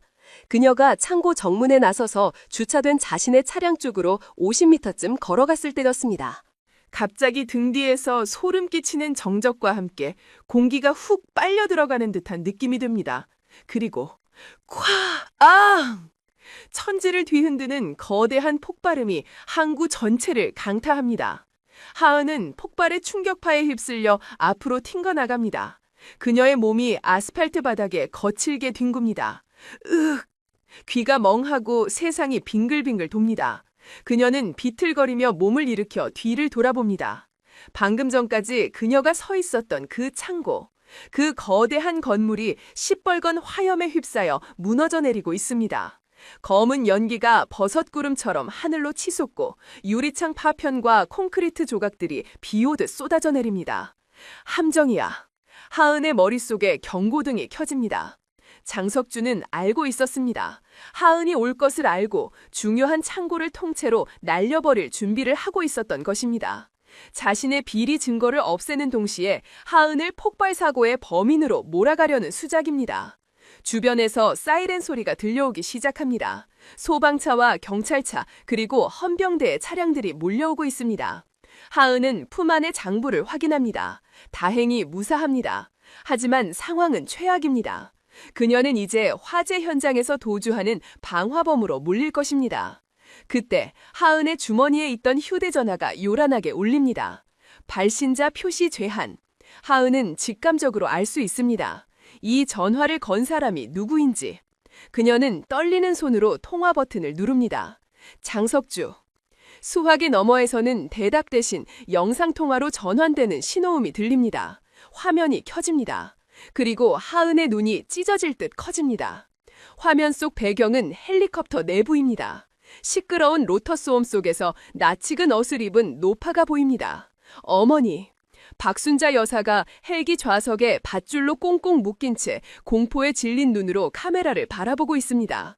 입에는 청테이프가 붙어 있어 읍읍거리고 있습니다. 어머니, 엄마! 하은이 전화기에 대고 절규합니다. 카메라 앵글이 돌아가고 장석주의 얼굴이 클로즈업 됩니다. 그는 소음 차단 헤드셋을 쓴 채 아주 즐겁다는 듯 웃고 있습니다. 불꽃놀이는 마음에 들었나, 이 준장. 내가 자네 환영식 치고는 좀 요란하게 준비해봤네. 이 개자식아, 우리 엄마한테 손대지 마! 하은이 악을 씁니다. 워워, 진정해. 아직은 살아 계셔. 아주 건강하시더구만. 헬기 타는 걸 무서워하시는 것 빼고는 말이야. 장석주는 카메라를 돌려 헬기 창밖을 보여줍니다. 망망대해, 푸른 바다 위를 날고 있는 헬기. 우리는 지금 바다 구경을 가는 중이야. 자네 아버지가 잠들어 있는 그 바다 말일세. 원하는 게 뭐야? 다 줄게. 장부도 데이터도 다 줄 테니까 엄마는 놔줘. 하은은 비굴해질 수밖에 없습니다.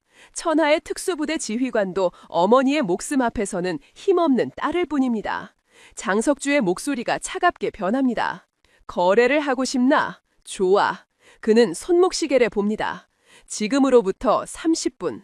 부산 앞바다 공해상에 정박 중인 7번 항공모함으로 와라. 혼자서. 7번 항공모함. 퇴역을 앞두고 민간에 불화될 예정인 거대한 고철 덩어리. 지금은 장석주의 사설 요새로 쓰이는 곳입니다. 무기는 가져오지 마. 몸수색해서 손톱깎이 하나라도 나오면 어머니는 그 즉시 3000m 상공에서 다이빙하게 될 거야. 알았어. 알았으니까 제발. 아, 그리고 하나 더. 장석주가 잔인하게 덧붙입니다. 올 때 자네가 훔쳐간 그 장부랑 데이터, 원본 그대로 가져와. 만약 복사본을 남기거나 딴 수작을 부리면 어머니 시신도 못 찾게 될 줄 알아. 뚝, 전화가 끊어집니다. 하은은 멍하니 검은 화면을 바라봅니다. 등 뒤에서는 창고가 무너져 내리는 굉음이 들리고 앞에서는 사이렌 소리가 점점 가까워집니다. 그녀는 선택해야 합니다. 도망쳐서 훗날을 도모할 것인가? 아니면 어머니를 구하기 위해 지옥의 아가리 속으로 걸어 들어갈 것인가? 하지만 이하은에게는 선택지란 애초에 존재하지 않았습니다. 그녀는 품속의 장부를 꽉 쥐고 주차된 오토바이로 달려갑니다. 부르릉! 엔진 시동이 걸립니다. 그녀는 항구를 빠져나와 바다가 보이는 해안도로를 향해 질주합니다. 바람이 그녀의 눈물을 닦아냅니다. 엄마, 조금만 기다려. 내가 갈게. 그리고 그녀의 눈빛이 다시금 맹수처럼 변합니다. 장석주, 네가 초대한 곳이 지옥이라면 기꺼이 가주제. 단 그 지옥의 주인은 내가 될 것이다. 하은의 오토바이가 맹렬한 속도로 해안선을 따라 사라집니다. 저 멀리 수평선 너머 거대한 항공모함의 실루엣이 아지랑이 속에 희미하게 보이기 시작합니다. 그것은 하은을 기다리는 처형되이자 장석주의 무덤이 될 곳입니다. 망망대해 한가운데 정오의 태양이 수직으로 내리꽂히는 부산 앞바다. 그 푸르고 깊은 바다 위에 퇴역을 앞둔 거대한 강철 괴물 7번 항공모함이 검은 그림자를 들이우며 떠 있습니다. 녹이 쓸어 붉게 변한 선체는 마치 피를 머금은 듯 흉물스럽고 갑판 위로 피어오르는 아지랑이는 공간을 일그러뜨리며 현실감을 지워버립니다. 그 거대한 괴물을 향해 하얀 물살을 가르며 질주하는 작은 점 하나가 있습니다. 이하은이 모는 고속 단정입니다. 엔진의 굉음이 파도 소리를 찢어놓지만 하은의 귀에는 아무것도 들리지 않습니다.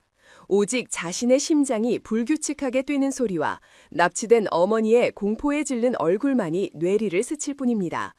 짠 바닷물이 튀어올라 그녀의 뺨을 때리지만 그녀는 눈을 깜박이지 않습니다.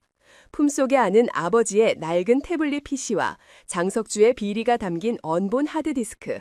이것이 그녀가 가진 유일한 협상 카드이자 어머니의 목숨값입니다. 단정히 항공모함의 거대한 선체 옆에 닿습니다. 하은은 밧줄 사다리를 타고 묵묵히 강철벽을 기어오릅니다. 뜨겁게 달궈진 쇠 사다리가 손바닥을 지지지만 그녀는 통증조차 느끼지 못합니다. 마침내 갑판 위. 하은이 마지막 사다리를 딛고 올라서는 순간 숨 막히는 열기와 살기가 동시에 그녀를 덮칩니다.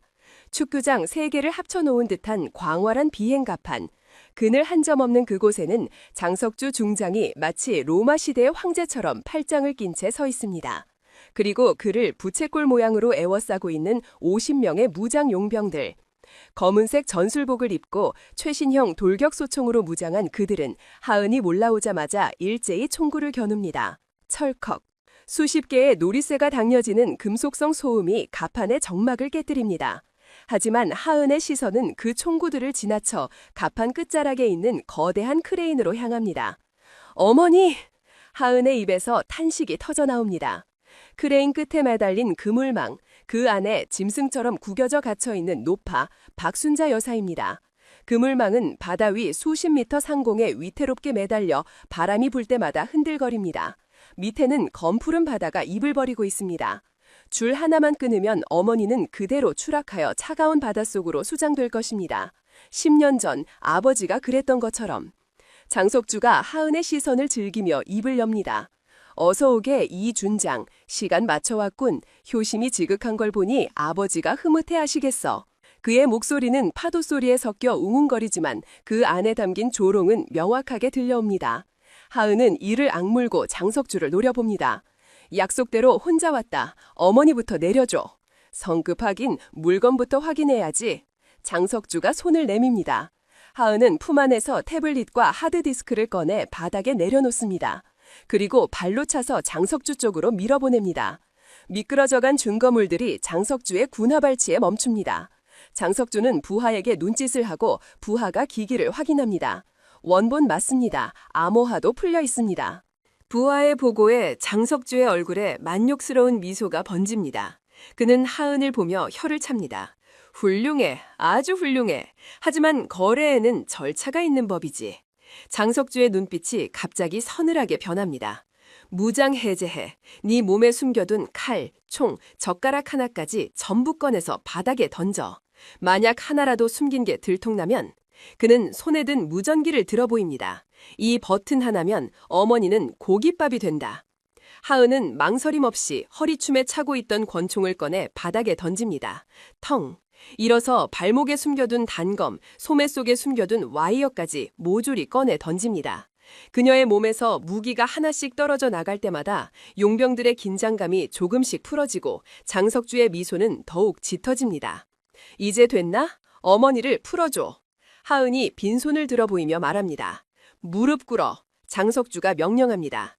하은의 눈썹이 꿈틀합니다. 안 들리나? 무릎 꿇으라고 했다. 감히 사령관 앞에서 꼿꼿하게 서 있어? 장석주가 소리칩니다. 크레인 조종사가 레버를 움직이자 어머니가 매달린 그물망이 덜컹거리며 아래로 뚝 떨어졌다가 멈춥니다. 엄마! 하은은 더 이상 버틸 수 없습니다. 그녀는 천천히, 아주 천천히 무릎을 꿇습니다. 뜨겁게 달궈진 강철 가판의 열기가 무릎을 통해 전해지지만 자존심이 무너지는 고통에 비하면 아무것도 아닙니다. 손 뒤로 해. 용병 2명이 다가와 하은의 팔을 거칠게 낚아채 등 뒤로 꺾고 케이블 타이로 단단히 결박합니다. 손목에 혈관이 막힐 정도로 강하게 조여옵니다. 이제 하은은 완벽하게 무력화되었습니다. 무기도 없고 손도 묶였으며 무릎 꿇린 상태입니다. 장석주가 천천히 하은에게 다가옵니다. 그의 군화 발소리가 가판을 울립니다. 그는 하은의 앞에 멈춰서서 그녀를 내려다봅니다. 천하의 여신이 내 발 아래서 개처럼 기고 있군. 10년 전 네 아비가 내 앞에서 살려달라고 빌던 꼴이랑 아주 똑같아. 하은은 고개를 들어 장석주의 눈을 쏘아봅니다. 그 더러운 입에 아버지 이름 올리지 마. 아직도 눈빛이 살아있어? 건방지게. 퍽! 장석주의 군화발이 하은의 얼굴을 그대로 걷어찹니다. 고개가 획 돌아가며 하은의 입안이 터집니다. 비릿한 핏맛이 입안 가득 고입니다. 그녀는 중심을 잃고 바닥에 쓰러집니다. 일어나, 똑바로 앉아. 장석주가 하은의 머리채를 잡아 억지로 일으켜 세웁니다. 그리고 다시 한번 그녀의 복부를 걷어찹니다. 우지끈! 갈비뼈가 부러지는 소리가 하은의 몸 안에서 울립니다. 숨이 턱 막히며 억 하는 신음이 터져나옵니다. 내장이 뒤틀리는 고통. 하지만 하은은 비명아 지르지 않습니다. 그녀는 피 섞인 침을 바닥에 뱉어내며 다시 장석주를 노려봅니다. 그 도끼 어린 눈빛이 장석주의 가학성을 자극합니다. 독한 년, 그래 어디까지 버티나 보자. 장석주는 주변을 두리번거리다가 가판 한쪽에 놓여있는 드럼통을 발견합니다. 붉은색 경고 문구가 선병한 드럼통, ZA-1, 항공유. 전투기에 들어가는 고인 화성 제트 연료입니다. 장석주는 비릿한 웃음을 흘리며 드럼통에 연결된 주유 호스를 집어듭니다. 이거 알아? 제트기 밥이야. 냄새가 아주 죽여주지. 그는 노즐을 들고 하은에게 다가옵니다. 노즐 끝에서 투명하고 독한 액체가 뚝뚝 떨어져 바닥을 적십니다. 휘발유보다 훨씬 더 독하고 역겨운 화학약품 냄새가 코를 찌릅니다. 목이 마르지? 여기까지 오느라 수고했는데 시원하게 한잔 해야지. 장석주가 하은의 턱을 쇠처럼 단단한 소나기로 움켜줍니다. 벌려. 하은이 입을 다물고 저항하자 장석주는 주먹으로 하은의 부러진 갈비뼈 부위를 다시 가격합니다. 크으! 하은이 고통에 입을 벌리는 순간 장석주는 차가운 금속 노즐을 하은의 입안 깊숙이 쑤셔 넣습니다. 쇠붙이가 치아를 긁으며 들어와 목구멍을 찌릅니다. 마셔. 남기지 말고 다 마셔. 장석주가 레버를 당깁니다. 콸콸콸. 고압으로 뿜어져 나오는 항공유가 하은의 식도를 강제로 열고 쏟아져 들어갑니다. 국, 웁. 그것은 물이 아니었습니다. 불이었습니다. 독한 화학물질이 목구멍을 타고 넘어가는 순간 식도와 위장 점막이 순식간에 타들어가는 듯한 끔찍한 자결감이 느껴집니다. 위장이 경련을 일으키며 거부하지만 끊임없이 쏟아져 들어오는 연료 때문에 토해낼 수도 없습니다. 숨을 쉴 수가 없습니다. 기도로 넘어갈 것 같은 공포, 코와 입에서 역겨운 기름 냄새가 진동하며 뇌를 마비시킵니다. 하은의 눈이 뒤집힐 듯 돌아갑니다. 전신이 발작하듯 떨립니다. 눈물과 콧물이 범벅이 되어 얼굴을 뒤덮습니다. 이것은 고문이 아니라 인간의 존엄성을 말살하는 도살 행위입니다. 주변의 용병들조차 그 잔혹한 광경에 눈살을 찌푸립니다. 하지만 장석주는 광기에 찬 웃음을 터뜨리며 멈추지 않습니다. 맛이 어때? 네 아비가 마신 바닷물보다 짜릿하지? 뱃속이 아주 뜨끈뜨끈할 거야. 하은의 배가 풍선처럼 부풀어 오릅니다. 그녀의 의식이 가물가물해집니다. 죽음의 문턱. 그때 저 멀리서 헬기 소리가 들려옵니다. 두두두두두. 가판 한쪽에 대기하고 있던 헬기가 로터를 돌리기 시작합니다. 그리고 크레인에 매달려 있던 어머니가 그물망째로 천천히 내려져 헬기 쪽으로 옮겨지는 모습이 하은의 흐릿한 시야에 들어옵니다. 약속. 장석주는 하은을 죽이는 대신 어머니를 보내주기로 했습니다. 하은은 정신을 잃지 않기 위해 혀를 깨뭅니다. 입안에 피맛이 돌며 정신이 번쩍 듭니다. 마셔야 해. 내가 마셔야 엄마가 살아. 그녀는 본능적으로 역류하려는 연료를 꿀꺽꿀꺽 삼킵니다. 위장이 찢어질 것 같고 온몸의 혈관에 독이 퍼지는 것 같지만 그녀는 견뎌냅니다. 어머니가 헬기에 태워지는 것을 볼 때까지는 죽을 수 없습니다. 오, 잘 마시는데? 아주 훌륭해. 장석주가 레버를 놓습니다. 노즐을 하은의 입에서 거칠게 뽑아냅니다. 컬럭, 쿨럭, 우획! 하은이 바닥에 머리를 쳐박고 고토를 시작합니다. 위장에 들어갔던 항공유가 붉은 피와 섞여 폭포수처럼 쏟아져 나옵니다. 투명했던 기름이 검붉게 변해 가판 위를 흥건하게 적십니다. 매캐한 기름 냄새와 비릿한 피 냄새가 진동합니다. 하은은 숨을 쉴 때마다 폐가 불타는 고통을 느낍니다. 하지만 그녀는 고개를 들어 헬기 쪽을 봅니다. 어머니가 헬기에 탑승했습니다. 헬기의 문이 닫히고 기체가 천천히 이륙합니다. 두두두두. 헬기가 바다를 향해 멀어집니다. 장석주가 하은의 머리를 군홧발로 짓밟으며 말합니다. 약속은 지켰다. 노인네는 살려주지. 헬기 타고 아주 멀리 안전한 요양원으로 갈 거야. 물론 네가 죽었다는 소식을 들으면 충격받아서 따라오시겠지만. 장석주는 용병들에게 손짓합니다. 처리해. 바다에 던져서 물고기 밥이나 주라고. 용병들이 하은을 들어올리기 위해 다가옵니다. 하은은 바닥에 쓰러진 채 입가에 묻은 기름과 피를 바닥에 문지릅니다. 그녀의 몸은 여전히 경련하고 있지만 그녀의 귀에는 작은 인이어 이어폰이 꽂혀 있습니다. 머리카락에 가려져 장석주가 보지 못한 비밀 통신 장비. 그 이어폰을 통해 김지훈 소령의 다급하지만 확신에 찬 목소리가 들려옵니다. 사령관님, 헬기 조종사 매수 완료했습니다. 어머님 안전하게 확보했습니다. 지금 작전구역 이탈합니다. 확보 완료. 그 네 글자가 하은의 뇌리에 박히는 순간 하은의 경련이 멈춥니다. 고통으로 일그러졌던 그녀의 표정이 순식간에 사라집니다. 그녀는 바닥에 엎드린 채 아주 낮게 킬킬거리며 웃기 시작합니다. 크크 크크. 피와 기름이 섞인 귀괴한 웃음소리. 장석주가 미간을 찌푸리며 멈춰섭니다. 뭐야? 미쳤나? 하은이 고개를 듭니다. 그녀의 눈동자. 방금 전까지 고통과 공포로 흔들리던 그 눈동자가 아닙니다. 지옥 밑바닥에서 기어 올라온 악귀, 모든 것을 불태워버릴 준비가 된 화신의 눈동자가 그곳에 있습니다. 장석주. 하은의 목소리는 갈라졌지만 그 울림은 가판을 뒤흔들 만큼 묵직합니다.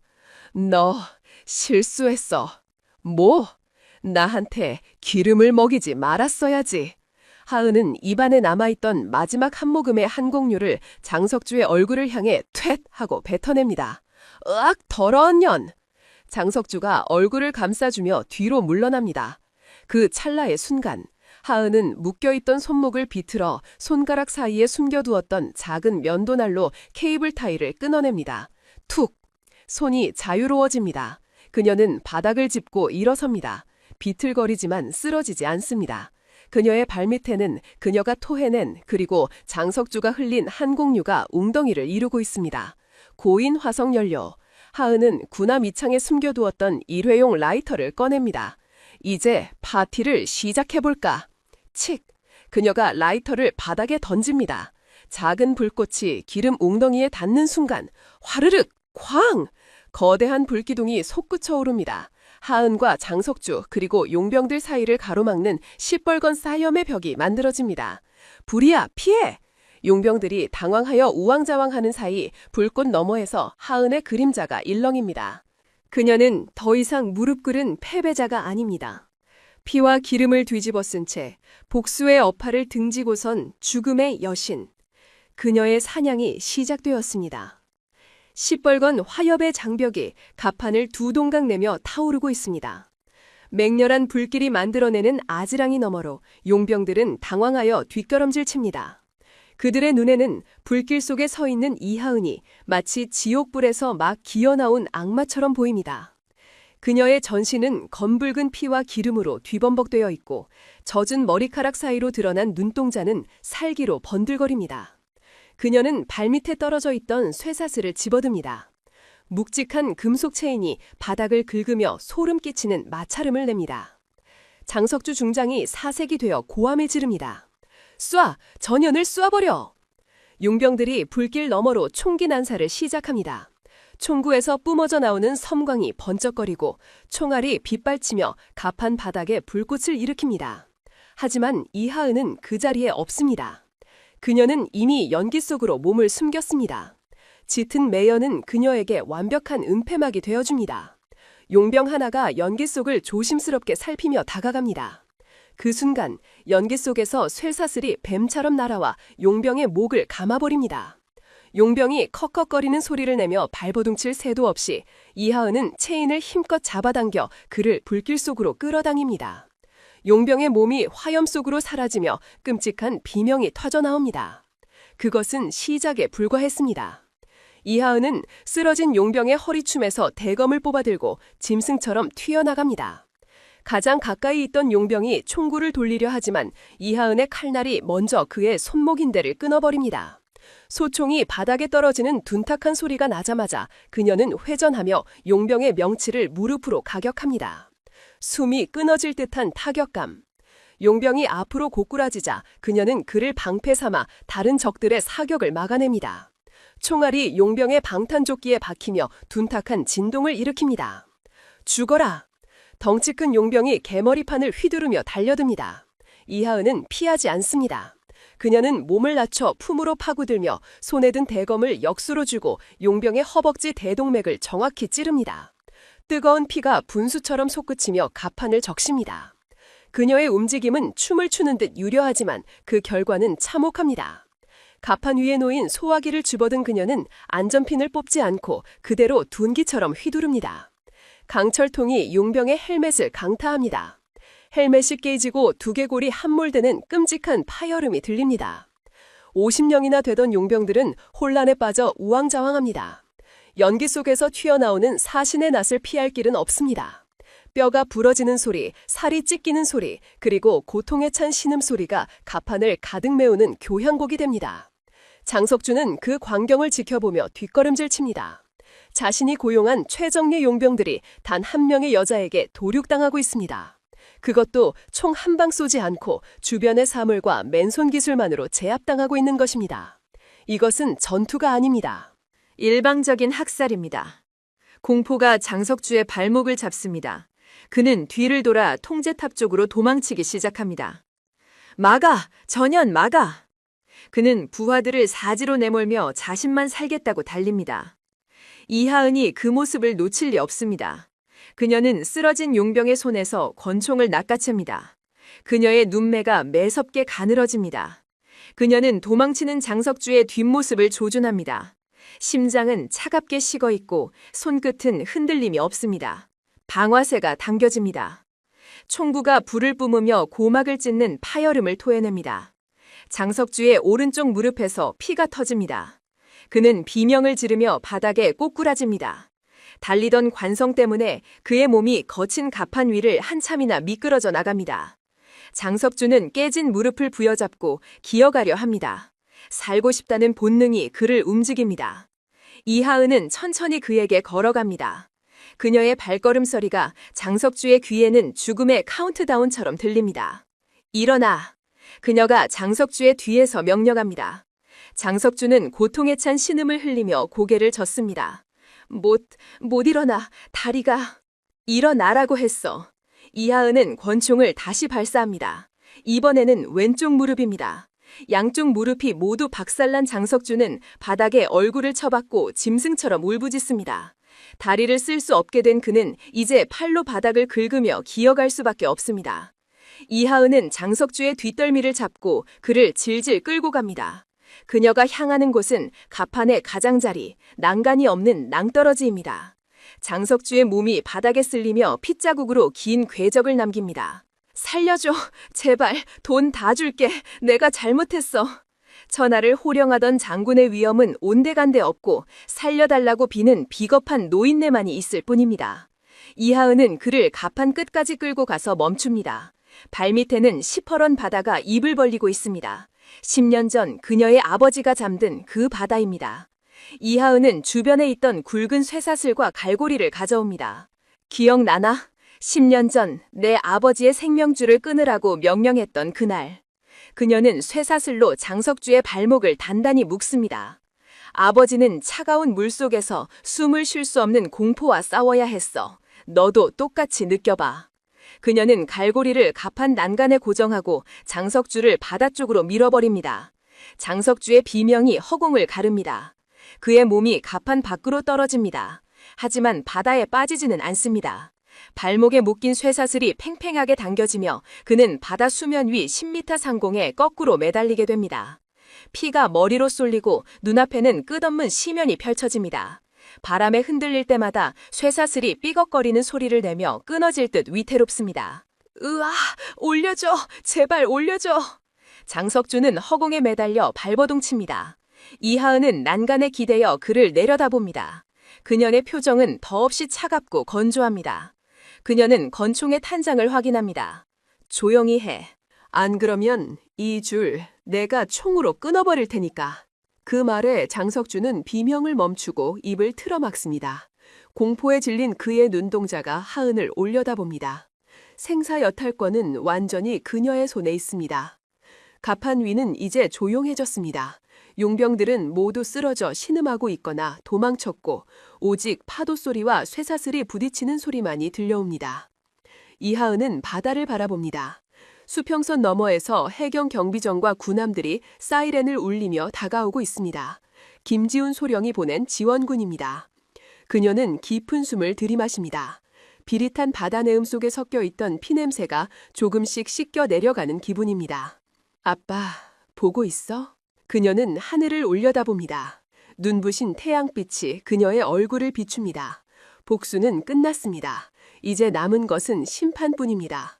그녀는 권총을 바다에 던져버리고 다가오는 군함들을 향해 두 손을 들어올립니다.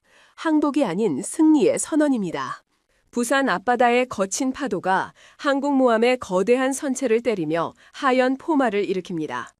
수평선 너머에서부터 몰려온 수십 척의 해경 경비정과 해군 함정들이 항공모함을 겹겹이 포위하며 거대한 강철의 장벽을 세웠습니다. 하늘에서는 방송국 헬기들과 군용 헬기들이 굉음을 내며 선회하고 그들이 비추는 서치라이트와 카메라 렌즈는 갑간 위 처참한 살육의 현장을 낱낱이 기록하고 있습니다. 갑간 위로 승선한 헌병 수사관들과 검찰청 특수부 요원들이 신속하게 현장을 장악합니다. 바닥에 널브러져 신음하는 용병들은 마치 썩은 생선이 그물에 걸려 올라오듯 하나둘씩 제압되어 끌려갑니다. 이하은은 난간에 기대어 그 광경을 지켜보고 있습니다. 그녀의 젖은 제복은 피와 기름으로 얼룩져 무겁게 축 처져 있고 항공유로 인해 타들어간 식도와 위장은 불덩이를 삼킨 듯 뜨겁습니다. 하지만 그녀의 표정은 폭풍이 지나간 바다처럼 고요합니다. 갑간 끝자락 허공에 거꾸로 매달려 있던 장석주 중장이 헌병들에 의해 끌어올려집니다. 그의 꼴은 말이 아닙니다. 양쪽 무릎이 박살나 제대로 서지도 못한 채 바닥을 기며 짐승 같은 소리를 내지릅니다. 공포로 인해 하얗게 센 머리카락은 바닷바람에 산발이 되었고 값비싼 제복은 오물과 핏자국으로 더럽혀져 있습니다. 이거 놔! 내가 누군지 알아! 난 함대 사령관이야! 감히 내 몸에 손을 대! 장석주는 마지막 발악을 하며 헌병들을 뿌리치려 하지만 이미 그의 권력은 파도에 쓸려간 모래성처럼 무너져 내린 뒤입니다. 헌병대장이 무표정한 얼굴로 장석주의 손목에 수갑을 채웁니다.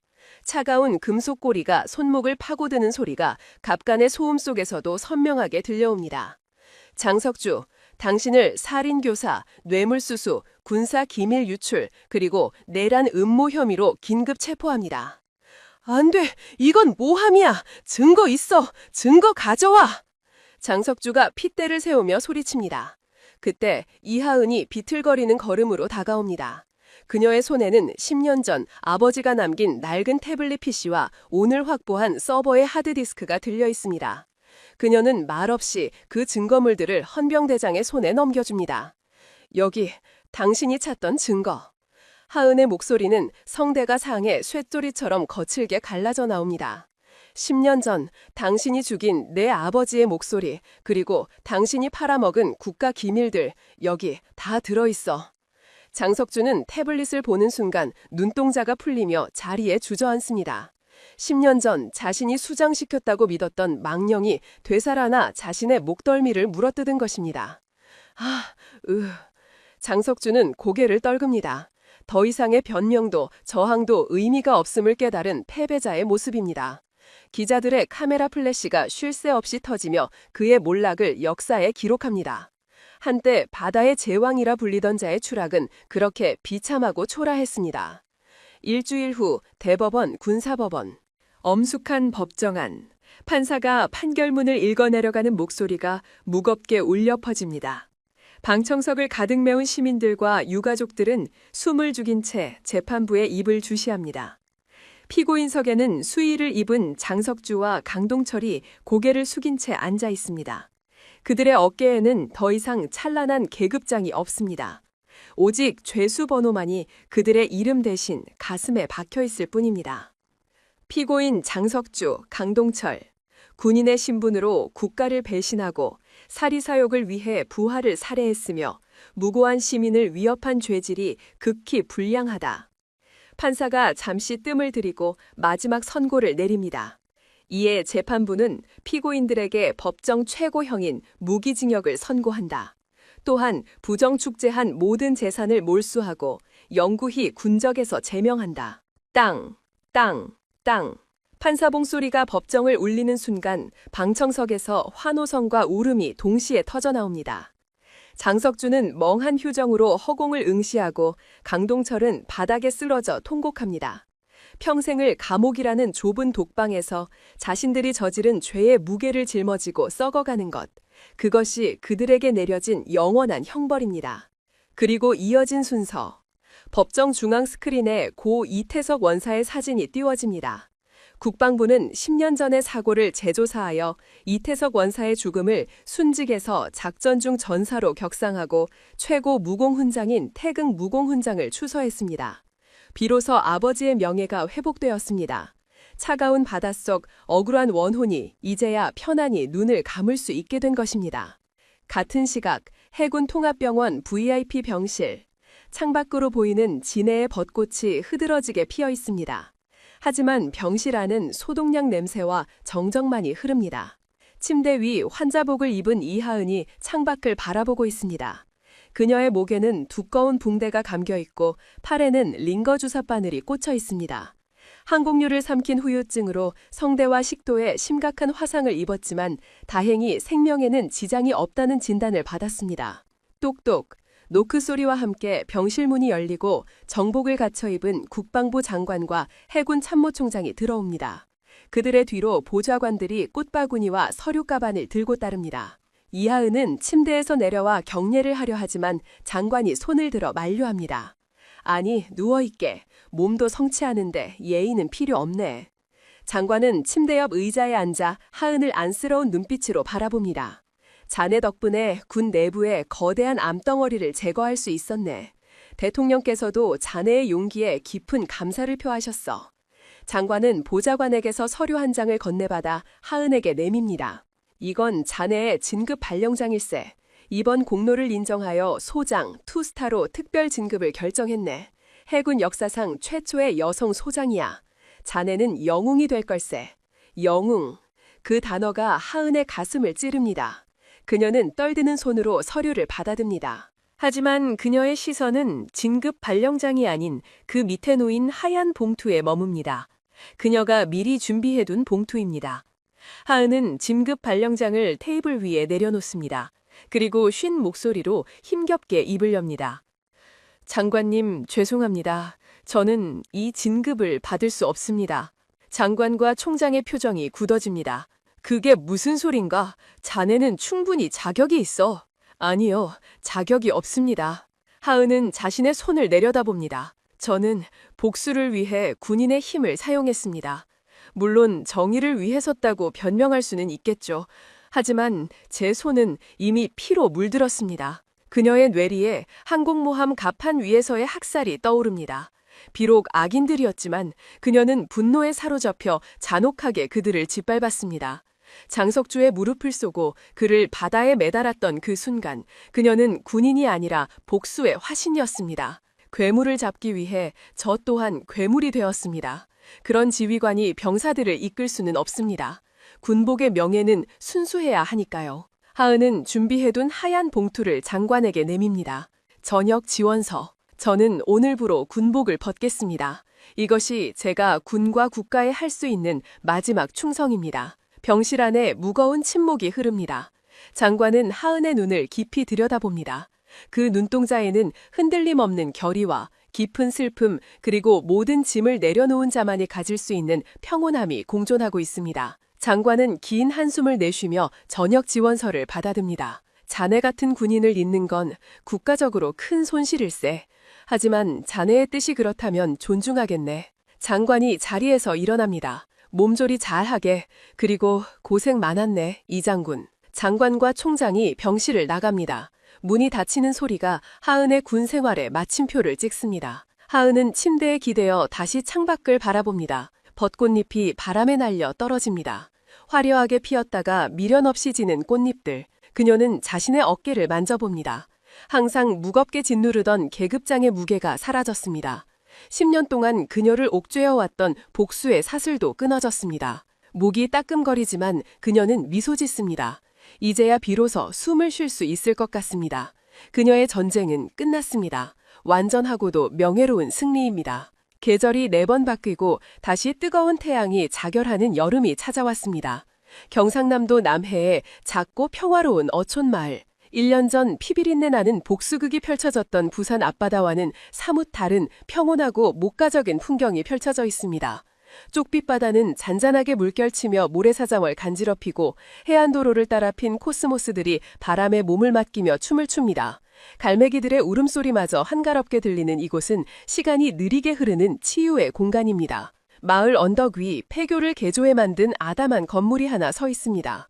운동장에는 잡초 대신 푸른 잔디가 깔려 있고 입구에는 투박하지만 정감 있는 나무 간판이 걸려 있습니다.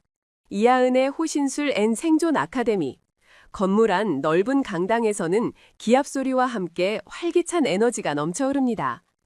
바닥에 깔린 푸른 매트 위에서 20명 남짓한 수강생들이 구슬땀을 흘리고 있습니다. 그들은 건장한 군인이나 경찰이 아닙니다. 가정폭력에 시달리던 여성, 학교폭력으로 위축되었던 아이들, 그리고 자신을 지킬 힘이 필요했던 평범한 이웃들입니다. 그들의 중심에 짧은 단발머리를 한 여자가 서 있습니다. 이하은입니다. 그녀의 모습은 1년 전과는 많이 달라져 있습니다. 어깨를 무겁게 짓누르던 별 계급장과 하얀 정복 대신 활동하기 편한 검은색 도복 바지와 회색 티셔츠를 입고 있습니다. 화상 흉터가 남은 목에는 얇은 스카프를 둘렀지만 그녀의 얼굴색은 그 어느 때보다 건강하고 밝아 보입니다. 자, 다시 한번 상대가 손목을 잡았을 때 힘으로 빼려고 하지 마세요. 하은의 목소리는 여전히 약간 허스키하지만 이제는 쇳소리가 아닌 깊은 울림이 있는 따뜻한 목소리입니다. 그녀는 학교폭력 피해자인 중학생 소년 민수에게 다가갑니다. 민수는 덩치 큰 상대학 앞에서 잔뜩 움츠러들어 있습니다. 하은은 민수의 어깨를 부드럽게 잡아줍니다. 민수야, 눈을 피하지 마. 상대방이 너보다 크다고 해서 겁먹을 필요 없어. 그녀는 민수의 손을 잡고 동작을 시범 보입니다. 그들이 노리는 건 네 손목이 아니라 네 마음이야. 네가 무서워하는 걸 즐기는 거지. 그러니까 눈을 똑바로 뜨고 단호하게 보여줘야 해. 나는 만만한 상대가 아니라고. 하은의 지도를 받은 민수가 심호흡을 크게 한 번 합니다. 그리고 상대가 손목을 잡자 배운 대로 체중을 실어 손목 관절을 비틀며 빠져나옵니다. 그렇지, 바로 그거야. 하은이 환하게 웃으며 엄지를 치켜 세웁니다. 민수의 얼굴에도 처음으로 자신감 넘치는 미소가 번집니다. 그 미소를 보는 하은의 가슴 속에 뭉클한 보람이 차오릅니다. 과거에 그녀는 적을 죽이는 기술을 연마했습니다. 사람의 뼈를 부러뜨리고 숨통을 끊는 살인 기술. 하지만 지금 그녀가 가르치는 것은 살리는 기술입니다. 부당한 폭력 앞에서 자신을 지키고 무너진 자존감을 다시 세우는 힘. 그녀는 이제야 비로소 자신의 힘을 올바르게 쓰고 있다는 확신이 듭니다. 수업이 끝나고 쉬는 시간, 강당 한쪽에서 고소한 냄새가 풍겨옵니다. 자, 다들 간식 먹고 해요. 박순자 여사가 찐 옥수수와 시원한 수박이 담긴 쟁반을 들고 들어옵니다. 1년 전 항공모함 크레인에 매달려 죽음의 문턱까지 갔던 어머니. 그 끔찍했던 기억은 여전히 악몽으로 남아있을 법도 하건만 어머니는 특유의 억척스러움과 사랑으로 그 상처를 이겨냈습니다. 어이고, 우리 선생님 땀 흘린 것 좀 봐. 어머니가 수건으로 하은의 이마를 닦아줍니다. 엄마, 나 애 아니야. 하은이 쑥스러운 듯 웃으며 투정을 부리지만 어머니의 손길을 피하지는 않습니다. 애는 무슨, 내 눈엔 아직도 물가에 내놓은 어린애구만. 목은 좀 어때? 많이 아프지 않아? 어머니의 시선이 하은의 목에 감긴 스카프에 머뭅니다. 한국류를 삼켰던 그날의 끔찍한 기억이 떠오르는 듯 어머니의 눈가가 촉촉해집니다. 하은은 어머니의 손을 잡고 안심시킵니다. 괜찮아. 의사 선생님이 기적이라고 했잖아. 말도 할 수 있고 밥도 잘 먹고 이 정도 흉터는 훈장이지 뭐. 두 모녀는 서로를 바라보며 미소 짓습니다. 권력도 명예도 복수도 모두 지나간 자리. 그 폐허 위에서 다시 피어난 것은 소박하지만 단단한 행복입니다. 더 이상 누군가에게 쫓기지 않아도 되고 누군가를 죽일 계획을 세우지 않아도 되는 평범한 일상. 그것이 하은이 목숨을 걸고 지켜낸 진짜 전리품입니다. 오후 수업까지 모두 마치고 해가 뉘엿뉘엿 저물어갈 무렵 수강생들을 모두 돌려보낸 하은은 홀로 아카데미 뒤편으로 난 오솔길을 걷습니다. 길 끝에는 탁 트인 바다가 펼쳐져 있습니다. 저녁 노을이 수평선을 붉게 물들이고 파도는 황금빛으로 반짝이며 밀려옵니다. 1년 전의 바다가 피와 죽음을 삼킨 검은 심연이었다면 오늘의 바다는 모든 아픔을 씻어내주는 거대한 어머니의 품과 같습니다. 하은은 해변에 서서 신발을 벗습니다. 부드러운 모래의 감촉이 발가락 사이로 스며듭니다. 그녀는 바다를 향해 깊은 숨을 들이마십니다. 짭조름한 소금기, 그리고 싱그러운 바다 내움. 식도에 남은 화상의 흔적이 희미하게 따끔거리지만 그것은 그녀가 살아있음을 증명하는 감각일 뿐입니다. 아빠, 하은이 바다를 향해 나직하게 부릅니다. 파도 소리가 그녀의 목소리를 부드럽게 감싸 안습니다. 나 잘 살고 있어. 더 이상 울지도 않고 악몽도 안 꿔. 그녀의 눈앞에 아버지의 환영이 어른거립니다. 10년 전 잠수복을 입고 환하게 웃으며 손을 흔들어주던 아버지. 그 모습은 이제 슬픔이 아닌 그리움으로 다가옵니다. 나 이제 사람 죽이는 기술 말고 사람 지키는 기술 가르쳐. 아빠가 그랬잖아. 진짜 강한 사람은 남을 때리는 사람이 아니라 맞은 사람을 일으켜 세우는 사람이라고. 바람이 불어와 하은의 짧은 머리카락을 헝클어뜨립니다. 마치 아버지가 투박한 손으로 그녀의 머리를 쓰다듬어주는 것 같은 느낌입니다. 보고 싶어 아빠. 그리고 고마워. 하은은 가다를 향해 거수경례를 올리지 않습니다. 대신 두 팔을 벌려 불어오는 바람을 안습니다. 군인 이하은은 전역했지만 인간 이하은은 이제 막 새로운 항해를 시작했습니다. 그녀는 알고 있습니다. 세상 어딘가에는 여전히 장석주나 강동철 같은 악인들이 존재할 것입니다. 힘없는 사람들을 괴롭히고 자신의 이익을 위해 타인을 짓누는 자들. 하지만 그녀는 더 이상 두렵지 않습니다. 그녀가 가르친 아이들이 그리고 그녀 자신이 세상의 작은 방패가 되어 그들에 맞설 것이기 때문입니다. 붉은 태양이 수평선 아래로 완전히 사라지고 밤하늘에 첫 번째 별이 떠오릅니다. 장군의 어깨 위에서 빛나던 별보다 저 밤하늘의 별이 훨씬 더 아름답게 느껴집니다. 하은이 뒤를 돌아 집으로 향합니다. 창문 너머로 어머니가 저녁을 준비하는 따뜻한 불빛이 새어나옵니다. 그 불빛을 향해 걸어가는 그녀의 뒷모습은 그 어떤 영웅보다 당당하고 평화로워 보입니다. 파도가 밀려와 그녀가 남긴 발자국을 지웁니다. 과거는 씻겨 내려갔고 내일은 새로운 파도와 함께 밀려올 것입니다. 정의는 때로 더디게 오지만 결코 길을 잃지 않습니다. 이하은 준장은 괴물이 되기를 자처하며 악을 처단했지만 결국 그녀가 선택한 것은 피 묻은 칼이 아닌 상처 입은 이들을 지키는 방패였습니다. 그녀의 복수는 잔혹했지만 그 끝에 찾아온 평화는 그 무엇보다 값진 것이었습니다. 권력 뒤에 숨어 타인을 짓밟던 자들이 파멸하고 억울하게 희생된 이들의 명예가 회복되는 과정, 여러분은 어떻게 들으셨나요? 가슴 한구석이 시원해지는 사이다 같은 쾌감을 느끼셨나요? 아니면 씁쓸한 현실에 대한 공감을 느끼셨나요? 우리가 침묵하지 않을 때 세상의 모든 이하은들은 외롭지 않을 것입니다. 이 이야기가 여러분의 가슴을 뜨겁게 했다면 지금 바로 댓글창에 정의라고 남겨주세요. 그리고 주변의 소중한 사람들에게 이 이야기를 공유해주세요. 여러분의 작은 응원이 더 나은 세상을 만드는 큰 힘이 됩니다. 지금까지 어둠을 걷어내고 진실을 말하는 솔로 내레이션이었습니다. 구독과 좋아요는 다음 이야기를 준비하는 제게 큰 힘이 됩니다. 청취해주셔서 감사합니다.